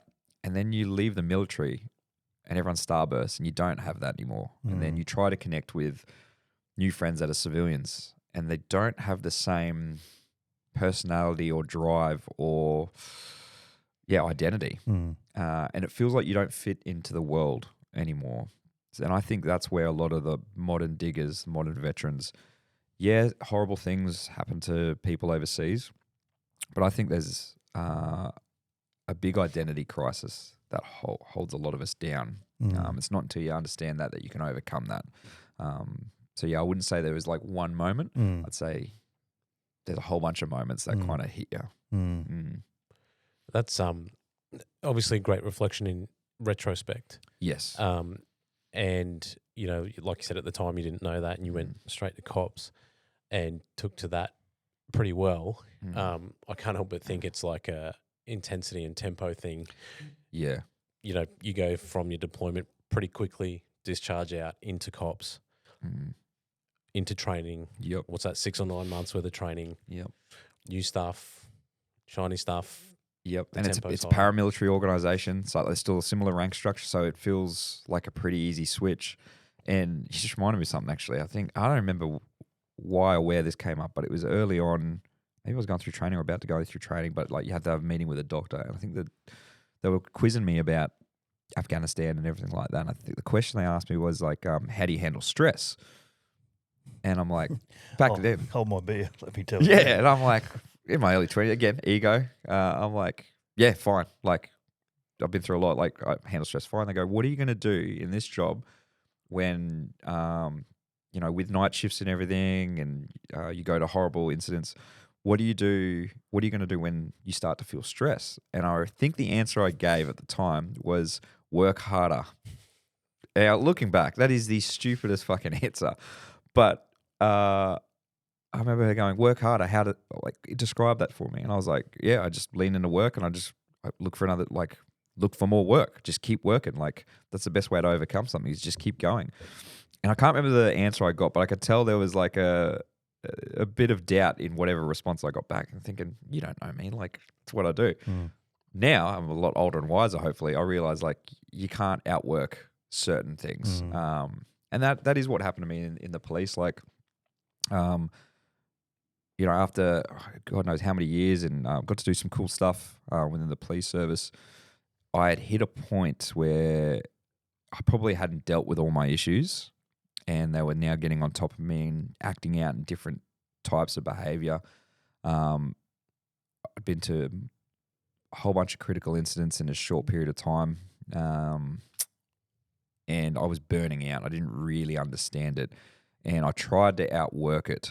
And what that looked like towards the end before I self-identified and said, hey, I need to get off operational policing for a bit, is I started chasing adrenaline. Because that's I like to go, I feel like my strengths in the police have always leaned into being at a critical incident or dealing with violence or high-stress situations. I feed off that. So when I was starting to burn out, I could feel that I was being emotional. I went, just chase that stuff. That's what you're good at, and that will fix everything. But it started to not work, and I started to make mistakes at those types of jobs. And luckily, I was able to realize it. And I went, well, like, why is this happening? This is the stuff I'm good at, and now I'm starting to slip. I'm putting myself in danger and putting others at danger. And that's probably when I started to realize where people I was working with were raising questions or saying to me like, hey, like, why'd you say that? Why'd you do that? And there was one night specifically I remember where I was working with a good friend of mine We were headed to an urgent job, and I was driving, and that whole shift, something felt off, and it was a busy shift as well. Like every job was a code 2, so lights and sirens, and it felt like every time we got the next code 2, I was trying to push the tempo of the drive, like going faster, wrong side of the road, like pushing it. And I remember I was making mistakes, and I always pride myself on like my code 2 driving, and other people I've worked with say, "Oh, I like when you code 2 drive, it's nice and smooth." But it felt like I was confusing the general public in my drive, and I'm like, this is weird. Like normally I'm switched on with this. So I could see earlier on in the shift, I'm like, something's not right. And then we got this one, and I was flying down the main road, and I needed to be in the left lane. So I went in the right lane. I could see there was a car in the left lane up ahead. Instead of doing the normal thing of just like, cool, cruise behind him. Once you get through this intersection, overtake, I went, I'm going to beat that car. I'm going to try to get ahead of it just before this road cuts off. And I was like flooring at my partner. I remember she saying like, hey, slow down, you're not going to make it. Slow down, you're not going to make it. I just ignored her. And I made it, but I nearly crashed the car doing it. And like she screamed and like it rattled me. And I went back to road speed, turned the lights and sirens off. She had a go at me, but we still had a job to go and do. We get to the job, secure the scene, everything's all good. And I think I made an excuse why I had to go back to the car. I think I'd maybe parked in the middle of the road. I went, hey, I just got to go move the car. And I felt really off. And I get into the car, and I couldn't breathe properly. And I kind of had to undo my vest so I could feel like I could breathe. But I didn't realize I was having my very first anxiety attack. And eventually I calmed down, went back up. Everything was all good. But the job we got after that was normally something I would enjoy going to, which was like, I think it was at like a local pub, like a big fight broke out. When that job came through, I just had this feeling of fear, which I never had before. And like this feeling of, fuck, I do not want to go to this. I cannot go to this job. So because I was driving, I remember taking the longest route possible to get to the job and park as further away as I could so I could factor in the time to walk from the car to the location, just hoping that nothing was happening by the time I got there. We get there and the bouncer's like, yeah, they've left, fellas. That's all good. Sweet. We got back in the car and I think I said to my partner, I said to her, hey, we need to go back to station. I think I'm done for the shit. I can't do this. Something's wrong. Get back. One of my supervisors was there. Awesome old school copper. And I went out the back with him and I said, something's really wrong. I don't think I can do this anymore. He said, what do you mean do this anymore? I said, I don't know what that means, but I need a break and I can't go back out there. And he went, okay, go home. Don't worry about coming in tomorrow. He's like, we'll sort it out. Like, just look after yourself. And that was like the first moment where I went, I need to look at doing something else. I don't think I can do this anymore. Yeah. Mate, huge props to stick your hand up. Yeah, definitely. First of all, because I imagine the policing environment is somewhat similar to, the ADF environment, in which putting your hand up and saying things like that is not common. Yeah. Well, it certainly wasn't my experience that it was commonplace. Yeah. People to put their hand up and say, hey boss, I'm struggling. So props to you for being able to do that. And also, once again, good leadership from someone showing you a bit of support. Oh, yeah. Difference on landing on a good leader that... Yeah.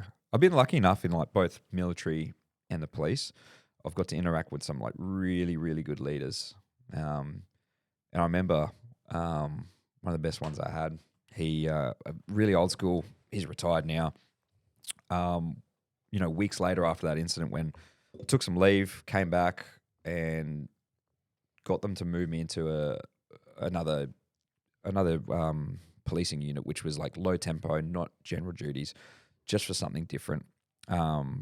Which when I first put my hand up to say, hey, to the boss I had at the time, send me here, I remember the boss going, you don't want to work there. You're all about the action. And I said, yeah, I think the fucking action is what's killing me. Eventually, they got me to sit on it. They go, how about you take a few days? I don't know if that is for you. And I said, look, we'll take the few days, but I'll tell you right now, I need to do that because I think this is killing me. So eventually when I came back and said, yeah, just let me go to this other unit, which is like crime prevention. So it was like community policing, which definitely isn't me. But at the time, I'm like, I just need something. That day when she made the call and went, yep, cool, we'll send you there. Within like an hour, this boss, who didn't work at my station, still worked in the area. COVID was still going on at the time, and we had all those COVID hotels people were staying at, so police had to monitor these hotels. He rang me while I was in the station, just sorting out like a bit of admin before heading to this other unit in in a couple of days. He goes, "What are you doing right now?" I said, "Just doing a bit of admin." He goes, "He heading off." I went, "How the fuck did you hear about that?" He goes, "I hear things, mate." He goes, "What are you doing the rest of your shift?" I said, "Oh, I've got to do all the sort out all this shit." And he goes, "No, you're not. You're coming out coming out with me." I went, "Okay." So a few minutes later, he rocks up and he goes, "Come on, you can hang out with me for the rest of the shift." So all we did was drive to COVID hotels. But the reason he got me to do that was he just wanted me to debrief, and he just wanted me to talk. And we went and got dinner, went and got coffees, and he just put me at ease. We just talked about stuff outside of work life, what my plans were next. And I remember thinking, like, another good example of being around good leadership. He didn't have to come and ring me. He didn't have to come and pick me up. He was busy doing other shit. But as soon as he heard that, he went, "I know what he needs right now." But it's also a mirror of thinking back to what you said earlier. I reckon Hawkeye took you to the flagpole for that reason, to see if you would open up. And he was just there as a support to see if you would open up, perhaps. It could be right. Yeah. And that's even that flagpole thing. I have not thought about that moment for years until that just popped up before. Yeah, but you're right. But again, stumbling on really good mentors and leaders that's a big part of the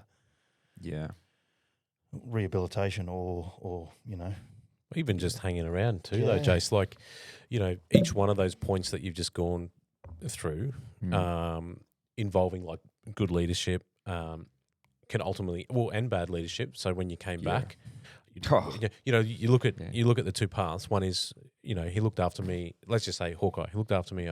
I had it sorted after a week. These people said this after we come back, and there was 60 discharges in a day. So you want to talk about the effects of good and bad leadership. You're going to either drive people out the door or make them jaded. Well, mate, like a classic example of that, I got to see. Here's a good example of good and bad leadership within the space of 5 minutes. When I got back from Afghan, I think it was after you come back and you do 2 days of decompression. We sit through a whole bunch of briefs and they tell you, spend your money wisely, don't buy a new car. But on day 2, I literally bought a new car, which I didn't. Wish I didn't. I should have listened. But at the end of that second day, they finish up and they go report back to your units just to let them know you're back. Because, we deployed with a separate unit. Our unit was still functioning in the training well, whatever they were doing. So we've been away for all up 6 months or whatever. Probably longer if you factor in our time doing pre-deployment. So a lot has changed. Staffing has changed. So I rock up. I go back to Delta Company. I see the clerk at the beginning, at the front of the company, and she goes, "Oh yeah, you're in this platoon. You've got Lieutenant so and so as your boss. He's new here. He's come. I think he's X3R out, but he didn't go on the trip." I go, "Okay." She goes, "Just go in and introduce yourself." So I knock on the door. "Hey boss, Private Archer, just got back from Afghanistan. Blah, blah, blah, I'm in your platoon." And I just remember he just had like the classic arrogant officer look. He even had the tough guy voice. I remember he looked at me and he went, "Private Archer, never fucking heard of you." And I'm thinking, all right, well, I've never fucking heard of you, mate. It's like, sweet. And he goes, "Right, well, your platoon is out the back doing the bayonet assault course. Grab your shit and go down there." And I go, "Yeah, I said, "Boss, I've literally just got back from Afghan, did my decompression, blah, blah, blah, blah. My gear's not here." And he goes, "Where is it?" I think I just said, it's at home in the trunk or whatever. He goes, "Well, you better fucking go and get it and catch up with your platoon, hey?" And I'm thinking, are you serious? Like, I've just got back and you want me to go straight into the bayonet assault course and fuck myself up? Cool. So I said, "Yep, no worries, boss." And I walked out and I ran into one of my other old bosses who was a younger lefty. And he goes, "Arch, fuck, I thought you were overseas." I go, yeah, we all just got back." He goes, "Awesome." He goes, "What are you doing now?" And I go, "This motherfucker in here." And I told him the story. He goes, "Are you serious?" I went, "Yeah." And he goes, "Go home, mate. We'll see you next week." I went, "You sure?" And he went, "Yeah, I'll sort it." Space of 5 minutes. Good, bad leadership, When you got back that following week, did you tell all the new digs that you hated them? Yeah, I just turned into one of those guys. Rite of passage. Yeah, you got to. I get it now. Oh, shit. So, mate, well, let's go back to the policing stuff. Yeah. moved into the new unit. Yep. Did that help you? Yeah. So it took a little while because I was still running at a certain tempo in my head. So I remember, I think my first day, like we're purely to go talk to victims of crime and, offer support and just have conversations, basically, community policing, which is probably what I needed at the time. But it wasn't me. I think the first, I got paired up with someone. We went to the first kind of job to go talk to someone. And they indicated that they thought the guys that had broken into, I think it was a car yard or something, were like these vagrants that were living in this abandoned house across the street. And I go, what, over there? They're like, yeah. And I go, right, I'll go sort this. And the guy's working with us, what are you doing? And I go, well, apparently the guys that did this are over in that house. I'm going to go sort it out, go have a chat to him. He goes, oh, that's not our role, mate. So I forced him to come with me, and, we had a friendly chat with these people and kind of kicked them out. But I remember getting a friendly talking to at the end of the day. It's like, mate, that's not our role. Like, our role is this. And it was confusing. I'm like, but we're police officers, mate. Like, this is what we do. So it took me a while to go, you know what, like, this is what I've been told to do. Just stick to this. And what I realized over time by going and speak and listening to victims of crime, because that's something, particularly when you're in like general duties or, frontline response, you're so busy, you don't get a chance. You'll talk to a victim, but you're queued up with all these other jobs. And for me, like towards the end when I was burning out, I didn't care. I feel bad saying it. I wanted to just go to the action. I didn't want to deal with anything that stopped me from doing that. So I'd lost my empathy. What I realized when I went to this crime prevention unit is I started to get my empathy back because there was no pressure on me to do anything else. So I was just visiting people and I was just sitting and listening. And that was the first time in ages that I did that, where they were a victim of something. They wanted someone to actually hear their story. So I would sit there, and the best part was you go to people's houses, you'd make you a coffee, tea, you'd have biscuits, cake, whatever, but you'd just sit and listen. I started getting my humanity back and empathy and losing that like hard edge where I was probably like a lot of coppers. I'm sure a lot of people have this experience where they'll interact with a police officer and they go, God, they were rude. God, they were like really short with me.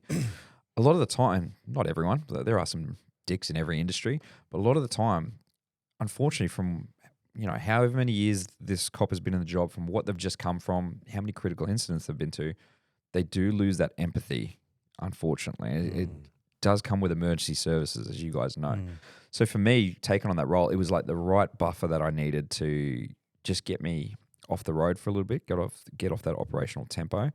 And that's when I started looking at, okay, I think I need to do, if I'm going to stay in the police, I need to find something else that suits me. But also I need to start looking outside of the uniform, because I realized I had an identity issue. Like everything, I lived and breathed what I was doing in the job, and it just took over my whole mindset. So during this period of time, well, prior to that, I'd already started letting go of the military identity and understanding that. I thought it'd solve the problem.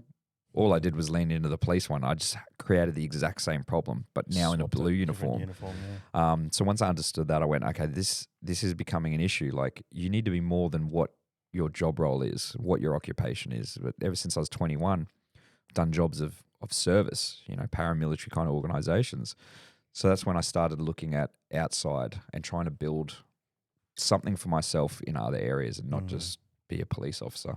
So did you have a bit of help to find that out? Or is that a realization that you came to yourself, like that identity fusion, role fusion type stuff? It was, it's probably a bit of both. So to go back, I think when, before I'd burnt out in the police, a few years before I started trying to understand my military issues, my best mate, Cluppy Shane, he was going through the same thing when we got out at the same time. And life was not going well for him. He became an alcoholic, couldn't hold a job down, just didn't understand civilian life at all. And through both of us going through this journey, we created a podcast to talk about our issues. And we created it just for something to do for us, just to talk through our problems.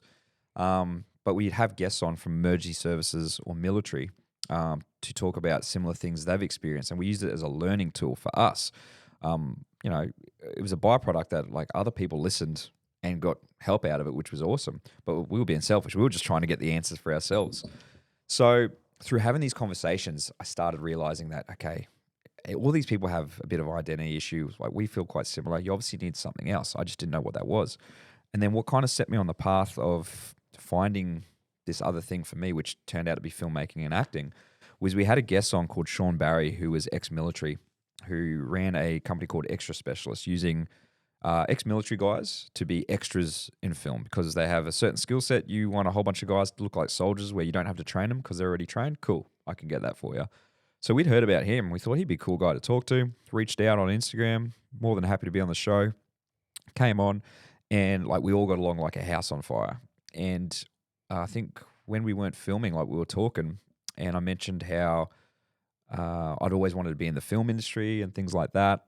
And I didn't tell anyone, but when I was trying to deal with my issues, my old man's like, why don't you write your issues down like a book?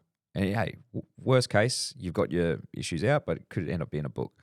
I tried that, but it didn't work. It just didn't come naturally to me. And my dad said, why don't you write it like it's a movie? Like, because that was my obsession as a kid. And I did that, and it worked out a lot better. And I was telling Sean about this. He goes, so you've written a script? I go, kind of, I've written something. He goes, I wouldn't mind seeing that. So I sent it to him, and a few weeks later, he rang me. He said, mate, this is pretty good. I think there's something here, but I actually think you should get into the industry.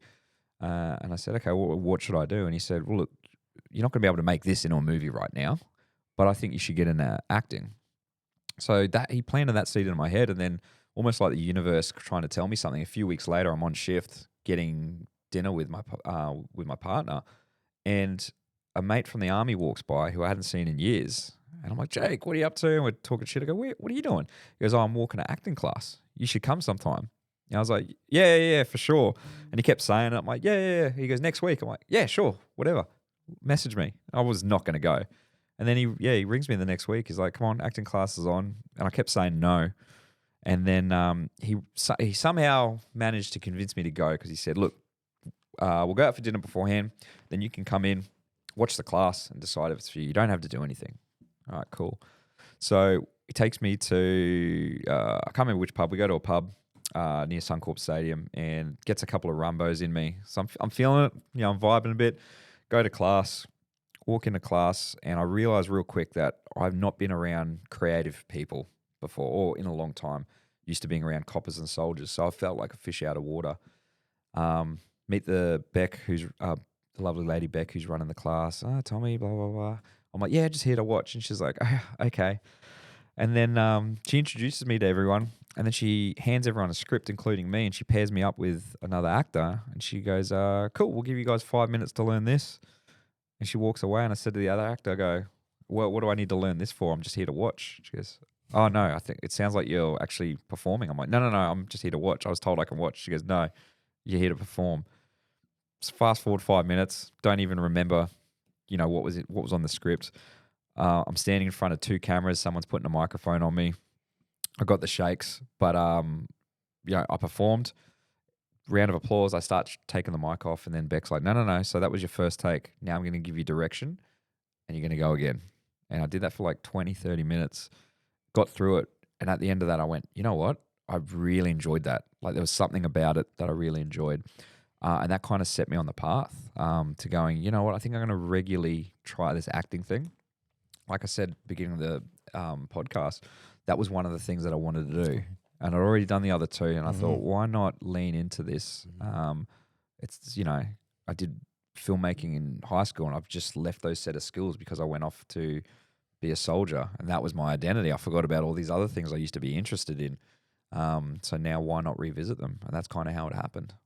So had your filmmaking, I guess, interests and all that sort of stuff left you throughout those careers? Had you just sort of put it to the side, forgotten all about it?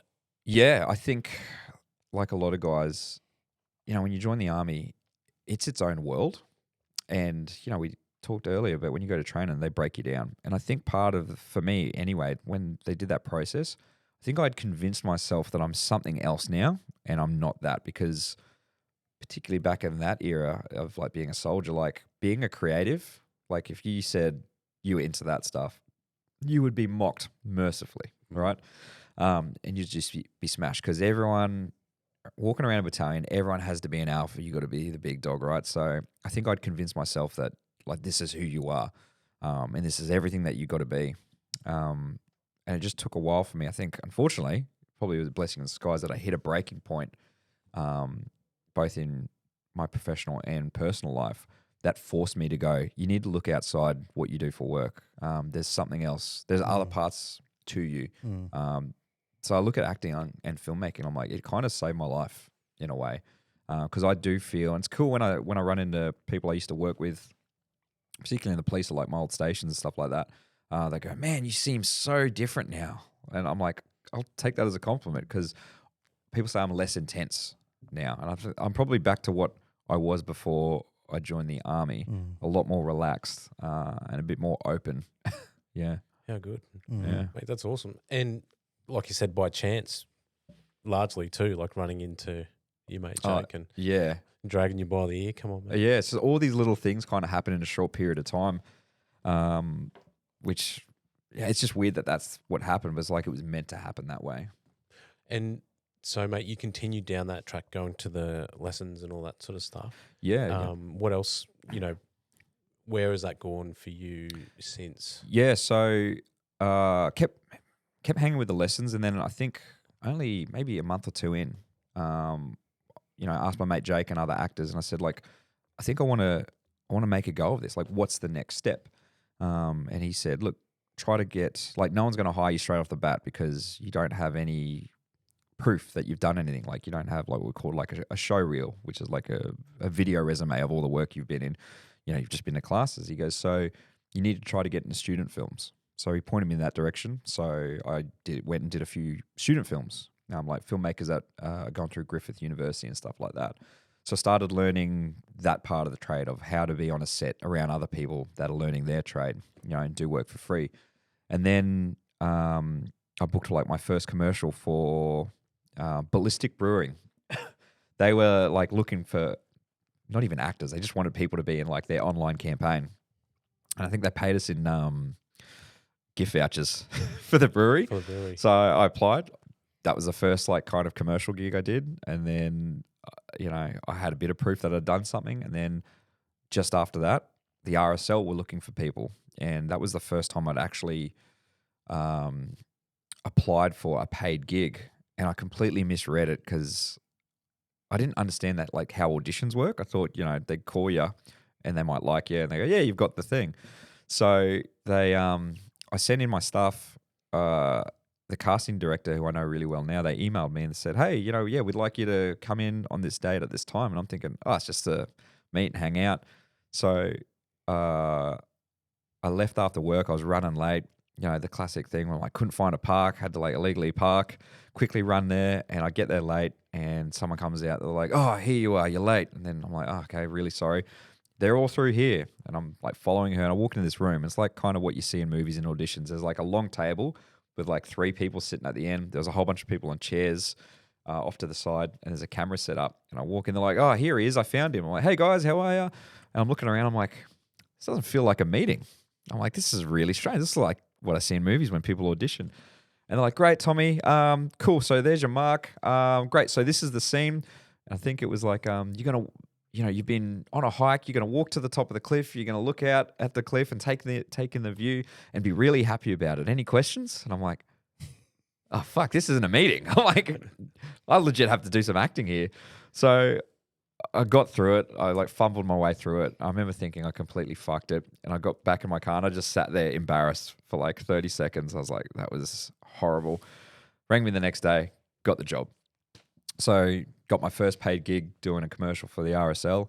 And then it kind of rolled on from there, like through connections and understanding how the audition process works and getting an agent and things like that.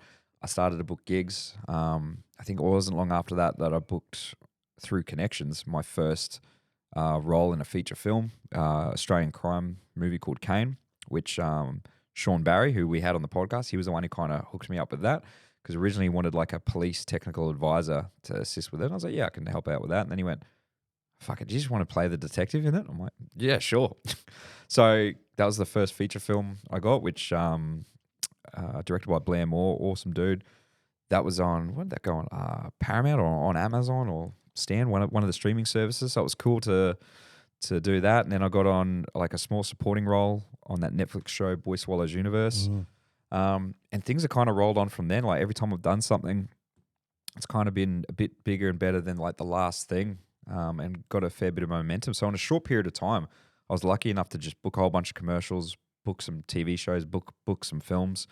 And then in between that, just trying to create my own stuff. So as I told you guys before, I'm now one of the producers with Bad Virtue Productions. They're a production company down the Gold Coast. We make our own stuff. So we're just about to release our first feature film, which is a war film that should come out at the end of July called Dead Man's Land. So apart from booking, commercial and other gigs, making our own work and working on our own projects. Mate, that's awesome. Yeah, it's been fun. Through that process of all of like that, like you said, short period of time, booking all those gigs, were you still maintaining employment with police? Yeah, still maintaining employment with the police. So doing both? Yeah, trying to do both. Yeah. How's that? Yeah, it can be difficult sometimes. And I remember the first time telling people like, "Oh, I've started acting." People were like, "What?" Like, didn't make sense. I remember people making fun of me for a while, and I was like, "Yeah, whatever." Like, good banter. But then something started to change once they started saying that like I was taking it seriously and I was in all these things. People started to really like ask questions about, like, "Oh, this is awesome." But it's hard sometimes to balance. But luckily for most of the shoots I get, like I know ahead of time, so I can kind of work it around work. And now, like with the role I take on as an instructor, I work Monday to Friday, so I don't have to worry about shift work or anything like that anymore. Yeah, nice. Yeah. Now, I know you said that, finding something else outside of the job, being your acting, has helped you and it's helped you calm down and all that sort of stuff. Outside of helping you calm down, has there been any aspects of going on that journey through your acting that's helped your policing career and vice versa? Like, is there anything that you've taken or you've learnt from military and police that helps you outside of the actual roles? Yeah. Well, yeah, for both, right? And I have this thing. So I started it last year. I've got to get it going again this year where I've had police friends reach out and they really want to start trying to get into acting. So started running these little workshops for emergency services, mainly coppers, to dip their toe into the world of acting. And I have this theory that coppers make good actors because to do the role of a police officer, you go to so many different jobs that require you almost to have a few different personalities, depending on the person or the job you're looking at. So police instinctively develop the ability to act. So I would say that being a soldier and being a police officer, particularly a police officer, because you see so much of what exists in the world that normal people don't get to see. It gives you this pool of what life looks like through different lenses. That helped me with acting. I think that's why I was able to just step in front of a camera. Even though I'm nervous, I'm like, look, worst case is I fuck this up and everyone laughs. Like nothing's going to physically hurt. No one can kill me here. But the other part is if someone goes, hey, I need you to play this role. So that first lesson I went to, I was telling you guys about, where they gave me a script. The character I got was like a low-level drug addict. And I'm like, I see that all the time. I can do that. And I think that's why that gave me confidence, because I did. And they were like, oh, that was really, really good. I'm like, yeah, I just acted like the guy I dealt with yesterday, And then vice versa. Like you said, having something outside of work, I think made me look at work a little bit different, because now QPS work isn't my be-all and end-all. I don't put so much pressure on myself. But now you're interacting with different types of people all the time, and working in another industry, you learn lessons from working in another industry. Whereas if you only work one thing, you get used to, well, this is the way we've always done it, Whereas if you get to work in another industry, you can see other ideas and you understand different personality traits and things like that. So I think both of them have fed into each other and have assisted me with being successful in both. Yeah, nice. That's good. Yes, too, especially with acting, like it's ad lib, a lot of ad lib, so it's a license to pretty much get out of you. Yeah. Mate, I also can't help but think about the creative aspect of acting as well, because I think there's some, I don't know for sure, but like I've heard there's some good evidence behind, engaging your creativity. It's good for mental health and all that. Yeah, well, it forces you to, there's so many elements. Like I said, I don't know the research either, but like when I'm doing it, when I first started doing it, it forces you to think completely different. and like there's no wrong answer. And you'll do. I'm sure you've seen on like YouTube or in movies where, and not that this is what happens, but there'll be some class where it's like you're a tree, act like a tree, act like an animal. I haven't done any of that stuff, but there are definitely drills where it's like go as big as you can, almost to the point of embarrassment, where you feel ridiculous. Just forcing you to do things like that. It's like it gets you, if you're just so used to being one thing, it forces you off that track for a little bit. And if you do that enough, I think that's what makes you grow as a person, if that makes sense at all. No, definitely helps you like get outside of your own skin and your own comfort zone. Yeah, and it's funny when I have the police officers that come to do the acting classes. It's always the same thing. Like when they rock up the first night, like you can just tell. And one of my mates came in, he looked like a ghost, and he's a big personality naturally. He was so like terrified. He looked white, and I tell all the cops, I'm like, this isn't a day room. This isn't a station.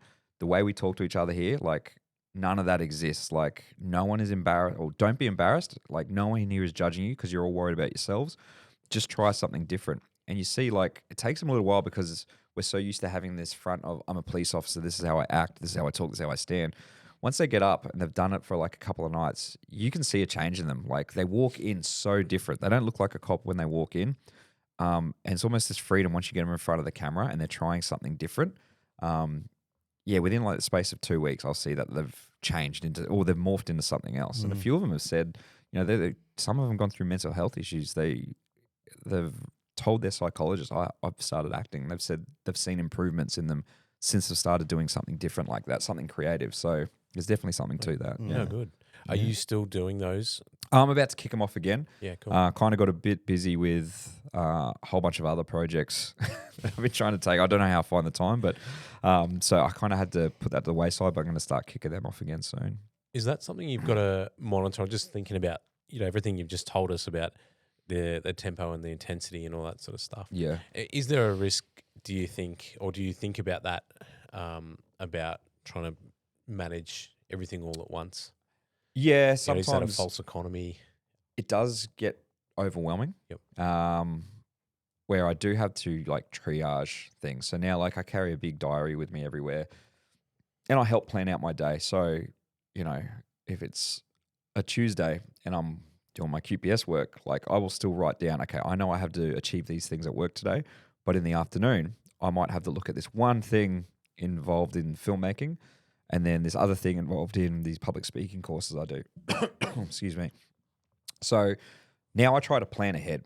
So I'm not just frantically running around, switching from role to role. I used to do that and that would burn me out. But now I try to plan like not just my day, but I'll try to plan the week and go, look, these are the things I need to focus on.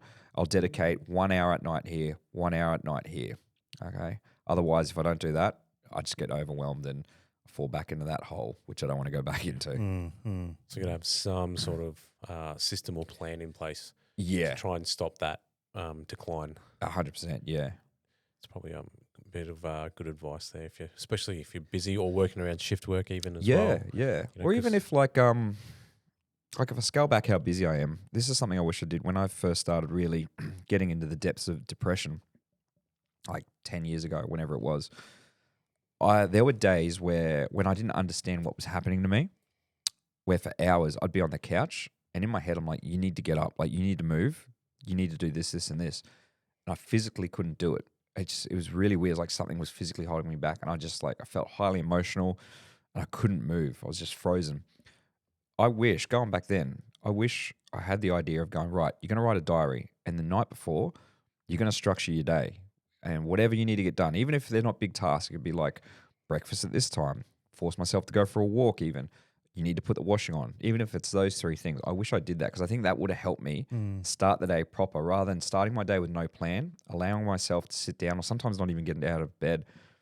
I just didn't have structure and therefore I didn't know what direction to start walking for my day, if that makes sense. So I wish I knew that. Writing it down is a bit of accountability as well, but it's funny you say that because early on in the piece we had Ben Pronk on from the Resilience Shield. Oh, yeah. Dan Pronk? No, we had Ben, his brother. Oh, his brother. Yeah. And, they brought out a lot with the book, a journal as well. Yeah. And I find when I use that, and because it's got spaces in there to write down what's going on the next day and what your tasks are, and I do find when I use it and write down what I need to do the next day, I'm way more efficient. Oh, yeah. And I achieve so much more. Yeah. Just Like you from said, writing. accountability, right? Like it gives you something to focus on. Because even if you now I write things down so I don't forget them as well. But yeah, the other thing, it's like if I see it in the diary and there's a tick box next to everything and I haven't ticked it, I get the shits with myself. Yep. And I'm like, man, like, why didn't you do that? You could have done that, but you decided not to. Like, that's laziness. Yeah. So, like, I write it there because I know I have to tick it off. Yeah, 100%. Yeah, it's exactly that. It's Yeah. because no one else knows that you've got the list in there. You've got to And open it back up over night time and go, oh. Yeah. It's Yeah. same, when you go to the gym and you're like, I'm going to do this many reps or this many sets. And then you start getting tired and you're like, you know what? Just scale it back a bit. Yep. I hate that feeling. I'm like, no, like you promise. Gotta No do one it. else knows, but you know. Yeah. Yeah. No, it's a good point. Just a little bit of accountability. Yeah.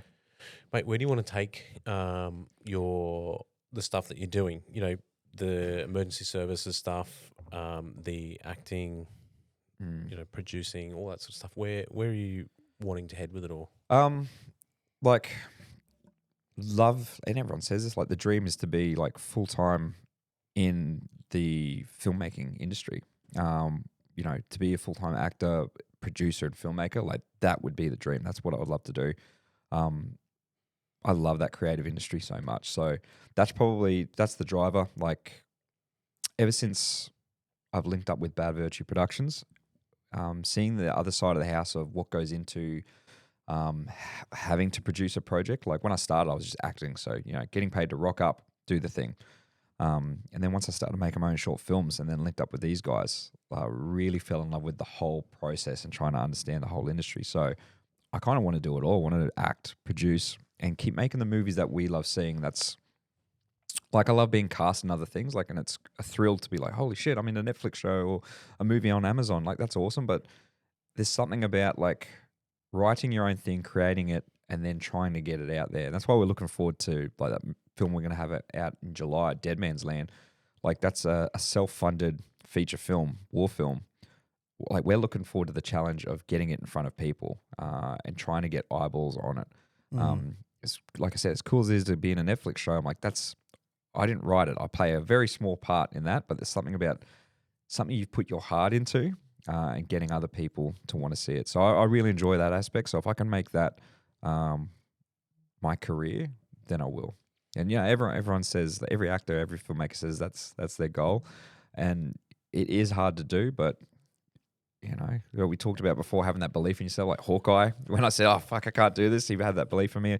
I think I've taken on enough challenges in my life and succeeded in them that I go, I'm just going to do the exact same thing. If history has told me that if I keep applying myself, I can do it. So I'm just going to keep walking forward with that stuff, and no doubt that I'll be successful in that facet in whatever version of success looks like. Yeah, I love that lesson there. I think it ties in nicely to, we're talking about transition before and this identity and struggling to fit back into society. And I think if more people, either ADF or first responders or whatever, can take that same viewpoint and go, you know what, I can do hard shit. Yeah. Of whatever challenge it was, whatever training course it was, whatever job it was, whatever challenge was thrown at me, I was able to do it.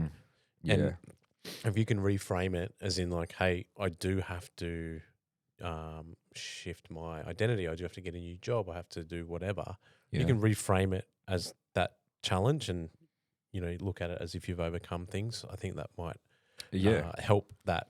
And I think most people, if you look at your life, you've succeeded a lot in your life. That's your history saying you can do something. Something new always seems scary because it's unknown. You just got to keep chipping away at it. And I think like, I tell other people that want to get into acting or filmmaking, and disclaimer, like, I'm not successful. I just enjoy what I do. But I think if you throw yourself 100% into it, like, to the point sometimes where it becomes a bit of an obsession, you will succeed. You just got to keep going. It is one of the hardest industries to break into. But I look back at how quickly I was able to get into non-paid commercials to paid commercials, into a feature film, onto TV series, onto some big sets. Last year I got to be one of the military advisors on one of the Godzilla films. Like, that just popped up, and I kind of got recruited for that. I'm like, this is awesome. Like, on a huge Hollywood set, I look at that and go, if I was able to do that in a short period of time, if I apply myself even more and research even more, like, over time, you're going to stack up some wins, and you can apply that to any goal that you have in life, I believe. It's got to keep showing up. Yeah, just got to keep showing up. Even when it's hard, just keep going. But I think the really important message for me out of all of that is, like, you can see the passion when you talk about the acting. You've already looked ahead in that, you're a young bloke nowhere near retirement from the police force, but you've already got that nice transition to go into. Yeah. Whereas we're all guilty of, we don't really see life outside the emergency services or defence until that day it happens, and it's like, I've just lost my identity. I've got nothing to. We did a podcast early in the piece about setting up for transition, and you can see already you've got plans and dreams to go there. Yeah. That's the important takeout for me is, and having the awareness to go, you know what, this isn't working for me. I need to get off the operational focus part. I need to slip into a role. It's not so chase. Yeah. That some really key takeouts for me is, for anybody listening, is find that passion outside of this, because it's not everything. No, as we know, it's not. Like, it's hard. Like, sometimes now, not that I do all the time, but when I work with recruits, and they always want advice, and it's operational advice they're seeking. And I always say the same thing. I'm like, I'm never going to give you operational advice, but here's what I will say, and it won't make sense to you right now, especially for the young ones. But don't let this job become everything. I'm like, it is cool because it's an awesome job. You're going to see some cool stuff, and you're going to get goaded into, oh my God, I'm a copper. Like, this is my everything. I've got to make it my everything to be good at your job. Sometimes to a degree you do, but when you finish your shift, I'm like, leave it at the station. That's it. And it's hard for the young ones to do because it's a life-changing role, right? But the example I say is, you don't want to be that guy or girl that's on a day off at a barbecue wearing police-issued sunnies and starting every sentence with, so I had this job the other day, or I had this one thing the other day. Fuck, no one cares. Like, don't let it become you everything. I like now when people go, when people ask what I do for work, I actually don't know how to answer because, my primary role is a police officer that pays the bills, but now I don't identify myself as a police officer. I'm like, well, I do all these other things as well. Like, okay, actor, filmmaker, or as I've discussed with you guys, like, I've started public speaking workshops, like coaching people how to speak to groups, coaching people how to speak on camera. I'm like, I also do that. Like, I kind of prefer to introduce myself as that rather than work for the police. That's awesome, man. Yeah. That's really cool. That's really cool. I've got a quick question because I find the acting industry is probably much like the industries that we're in. Yeah. A lot of people interact with them, but they don't necessarily know what's behind the curtain, so to speak, pun intended. Mate, is it rare to have someone with your same goal of being, the actor, the producer, the filmmaker, the all-in-one suite? Like, is that is that common for people to achieve that? I don't know, actually. Like, I've met a couple. I would say most of the actors I've interacted with, they're solely focused on being an actor. And it's like an old thing, like, people know now, especially the current industry for actors, they go, you got to create your own work. So every actor is trying to write their own short film and things like that. But and this is just the ones I've met, they kind of stop there and they're not looking at, like, the bigger picture of what it might take to add all that stuff together or get it made. Not saying that doesn't exist en masse, but I only know of a handful of the ones I interact in, Brisbane or Queensland, that have the same sort of dream or trying to attempt to make that happen. Most of the ones I know, they're actor first and they might write their own short film, and that's kind of it. Yeah. Yeah, okay. Yeah. So just thinking in terms of, I guess mentors or someone to follow an example of doing that. Yeah. Well, locally, like, I don't know any locally. Like, I'm trying to think of someone like everyone knows. All my mates are going to laugh because I'm like, I love fucking Tom Cruise. All right, he's my guy. But you look at him, he's an actor. More what he's been doing his whole career. But he is a producer. Like his name is on everything, and he is like a stickler for detail in every part of the process of what it takes to make a film. So there's heaps of YouTube videos of him talking about that. So for other actors that want to understand that mentality, here's a good one to look up and hear how him and his producing team look at that whole process. Yeah. Yeah, cool. Question on you mentioned earlier, you did that short film, Boy Swallows Oh, Universe. Netflix show, yep. Boy Yeah. Swallows Universe, yep. Brian Brown. Yes. What caliber? I didn't get to meet with him. Oh, really? No. Unfortunately, I didn't get to meet with. There's a few people on there that I wish I got to work with. Oh God, I'd love to do a film with Brian Brown. Hopefully, by the time I get to that level, he's still doing it. Yeah. But it's so frustrating because that show was stacked with so many big Aussie names. Peter Phelps, was he in that? Was it Peter Phelps? No. Was he in Stingers? Who played the father? The guy from The Mentalist. Simon Baker. Simon Baker. Of course. Yeah, like most of my scenes, I was only in a handful of them. Like the Aussie name I got to work with was Rob Carlton, who played Kerry Packer in the Kerry Packer story. He's been in Australian television for years. Really great guy. He actually helped me a lot on that shoot because when I rocked up, it's the same thing that kind of like happened in Afghanistan, right? Where I rocked up. It was the biggest set I've ever been part of. And you could just see how much money was on it. I was like, holy shit, okay. And I had that self-doubt of going, shit, I think they've got the wrong guy. Like, we're all going to find out on a big stage that I can't do this, but I've somehow landed here. And I was working closely with him. And so the first day I got there, introduced myself. They got me in hair and makeup. I had a trailer and everything to get ready in. They gave me my sides, which are like a miniature version of a script for the scenes you're in. And I'm going over that, and they're like, oh, breakfast is out there if you want it. So I walked out, cast of thousands out there, and I saw Rob Carlton sitting with the main crew. So, and they're going to be big actors. I feel bad, I can't remember all their names. Zach, who played like the main kid, the older kid, Eli, and Sophie, who played one of the other main characters. They're all sitting there, and I'm like, well, I'm going to be in a scene with them. I should probably go over and introduce myself.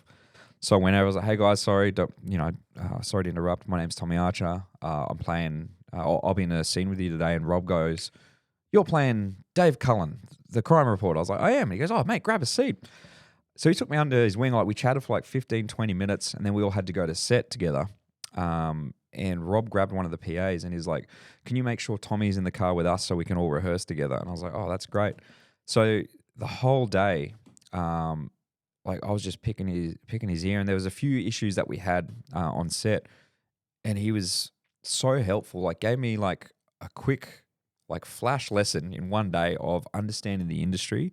And there was something that happened on set where I was told some poor information. Basically, we were doing a scene, and I kept doing it the same way. Everything was going well, and then because there was so many crew members, I didn't know who was doing what role.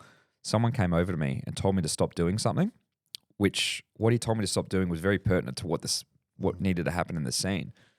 And I thought, that's weird direction. Okay, cool. So we do the scene again, and I didn't do what I was meant to do, and it threw one of the main actors off, and he had to ad-lib a bit. And so the scene continued on, and at the end, Rob turned to me and he goes, what are you doing, mate? And I said, oh, well, so someone told me to stop doing that. And I won't say exactly what Rob said, but there was a heated discussion with some people on set. Anyway, it all kind of got solved, but it put me in a weird position for a bit. And I was like, oh man, this is strange.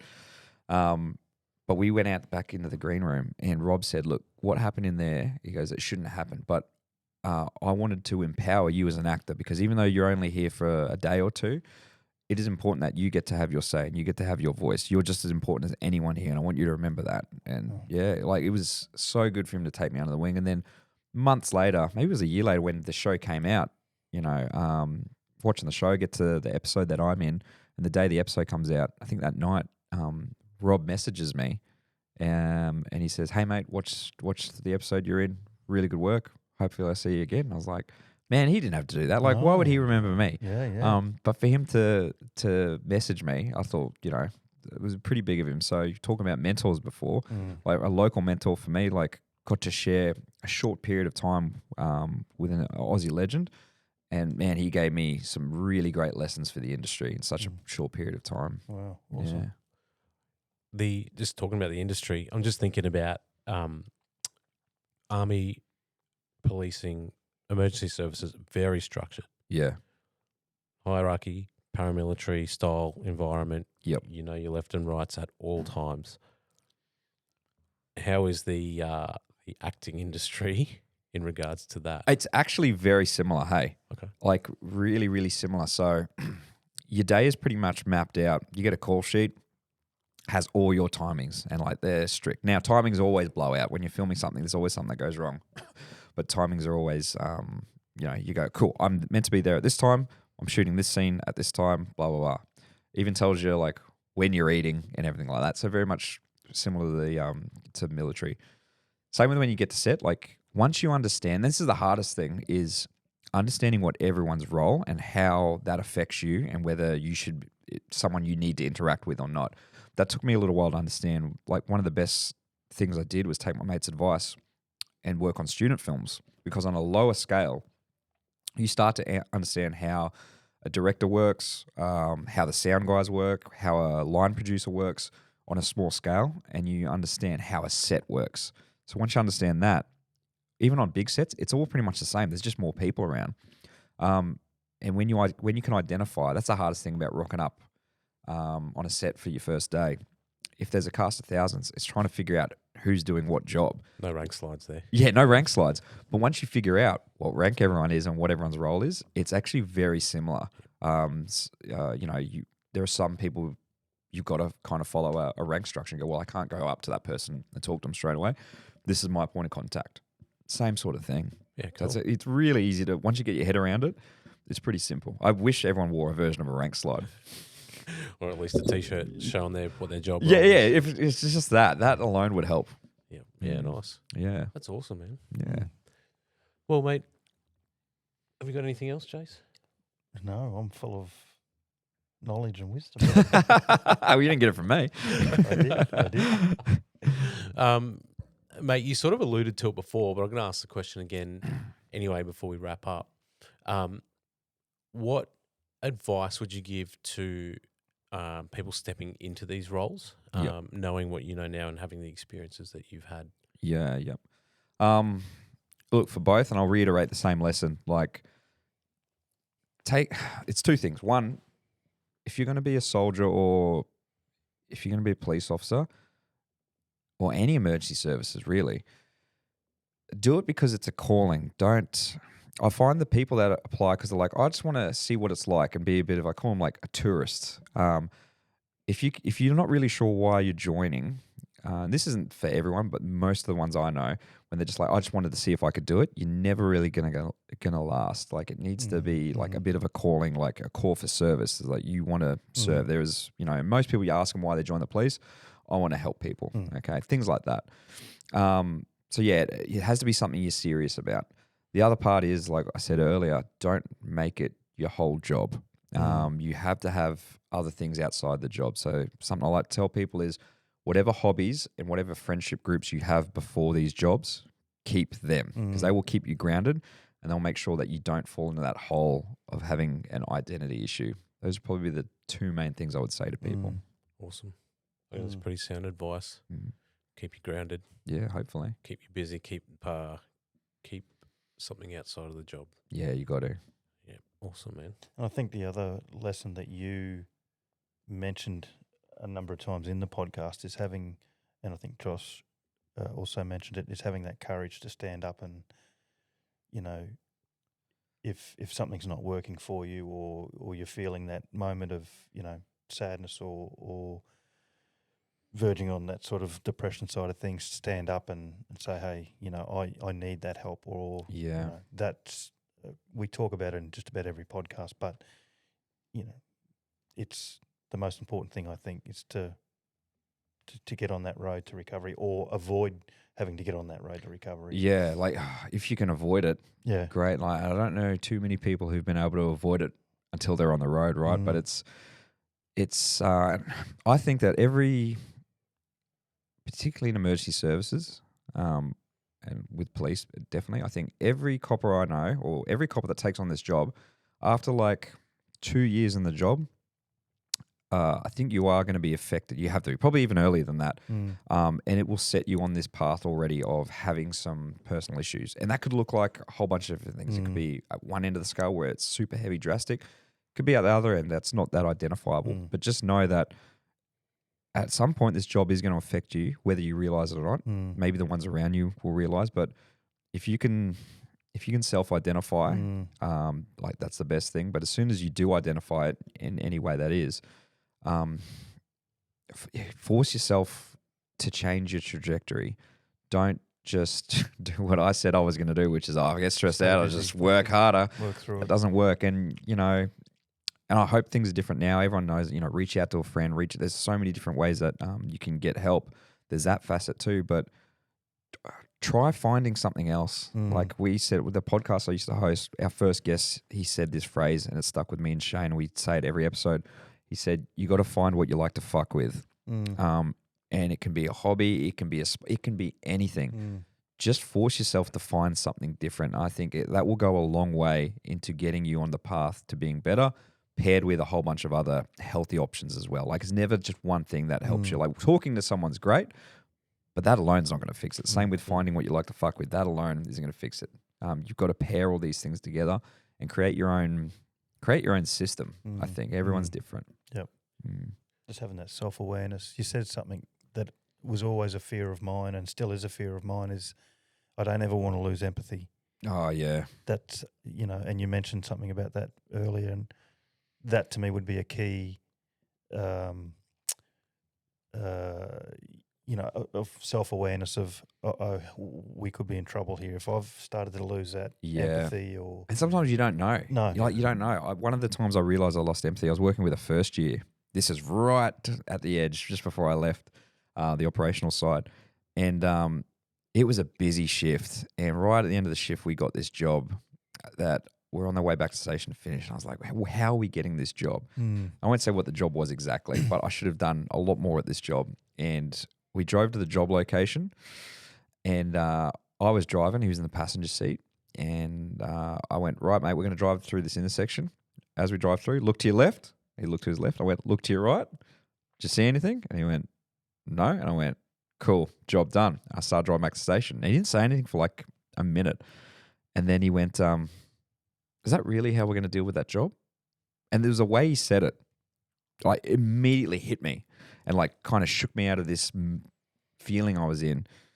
And I went, nah, mate, it's not. You're right.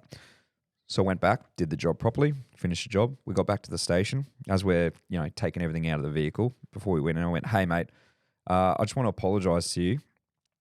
How I handled that job, the first go there, that's not how you do this job. And then I said how I've carried myself and how I've behaved on this whole shift. That's not how you do it either. I go, I've got a whole bunch of stuff happening in my personal life right now that I'm not going to go into, but I'm just carrying a whole bunch of stuff. So if I took it out on you, I apologise. But yeah, how I've conducted myself, that's not how you do this job, man. And like we shook hands and that was it. But like him saying that's like, is that really how we do this job? I'm like, man, that's fucking right. But that was when I started to realise I think I've lost empathy. Yeah. And good for you. Good on you for acknowledging that. And, others would have just said, hey, listen. Shut your mouth, mate. Who's the senior officer here? Exactly. Yeah. So, yeah. And I think hearing that story, I think about that young first year having that example showed to them of someone willing to go, yeah. Sorry, mate. Yeah. That was me. It's funny. I ran into him maybe 2 or 3 years later because I hadn't seen him since around that time. We had a quick catch up in passing. We talked about that moment. And he said, man, I could definitely see like there was something going on with you. He's like, I don't blame you at all. Like I completely understand it. I think he said he tells other people that story as well. So I'm like, oh, cool. Well, I'm glad it had like a positive impact. Yeah. It's awesome. And on the flip side of that, having the courage as a young Connie. To Oh, say, yeah, "Hey, boss," actually, yeah. You know, Yeah, good on him for doing that and Yeah. like pulling me on. He was 100% right. I was just a dick. Oh, mate, good story. That's very yeah. Obviously, left a mark on him if he's still sharing that. Yeah, with yeah, other true. people. Good learning point. Yeah. Oh, mate, awesome. Well, mate, great chat. thank you for having a chat with us. No worries, boys. Good Again. to catch up. No, it's good to hang out again, boys. Yeah. Mate, it was awesome. If somebody wants to get in touch with you, either for your public speaking or if you're going to get your acting stuff classes going again, Yep. or just for a general chit chat, chinwag, how are they going to do it? Yeah, reach out, guys. On Instagram, Tommy Archer Creative. You can also follow our production company, Bad Virtue Productions, on Instagram. Instagram's probably the best way to get hold of me. So yeah, reach out, say good day. If you've got any questions about the acting industry or police or military or anything like that, just drop us a message. Yeah. Awesome, man. Excellent. Thanks for doing what you've done, mate. It's Thanks for having me, boys. Good catching up. definitely. Thanks for listening. If you've enjoyed this episode, please show your support by subscribing, liking, and rating the podcast on your listening and social media platforms. We are always looking to improve what we do. If you have feedback, suggestions for further guests, topics, or would like to be a guest yourself, please contact us via Instagram. Just have to see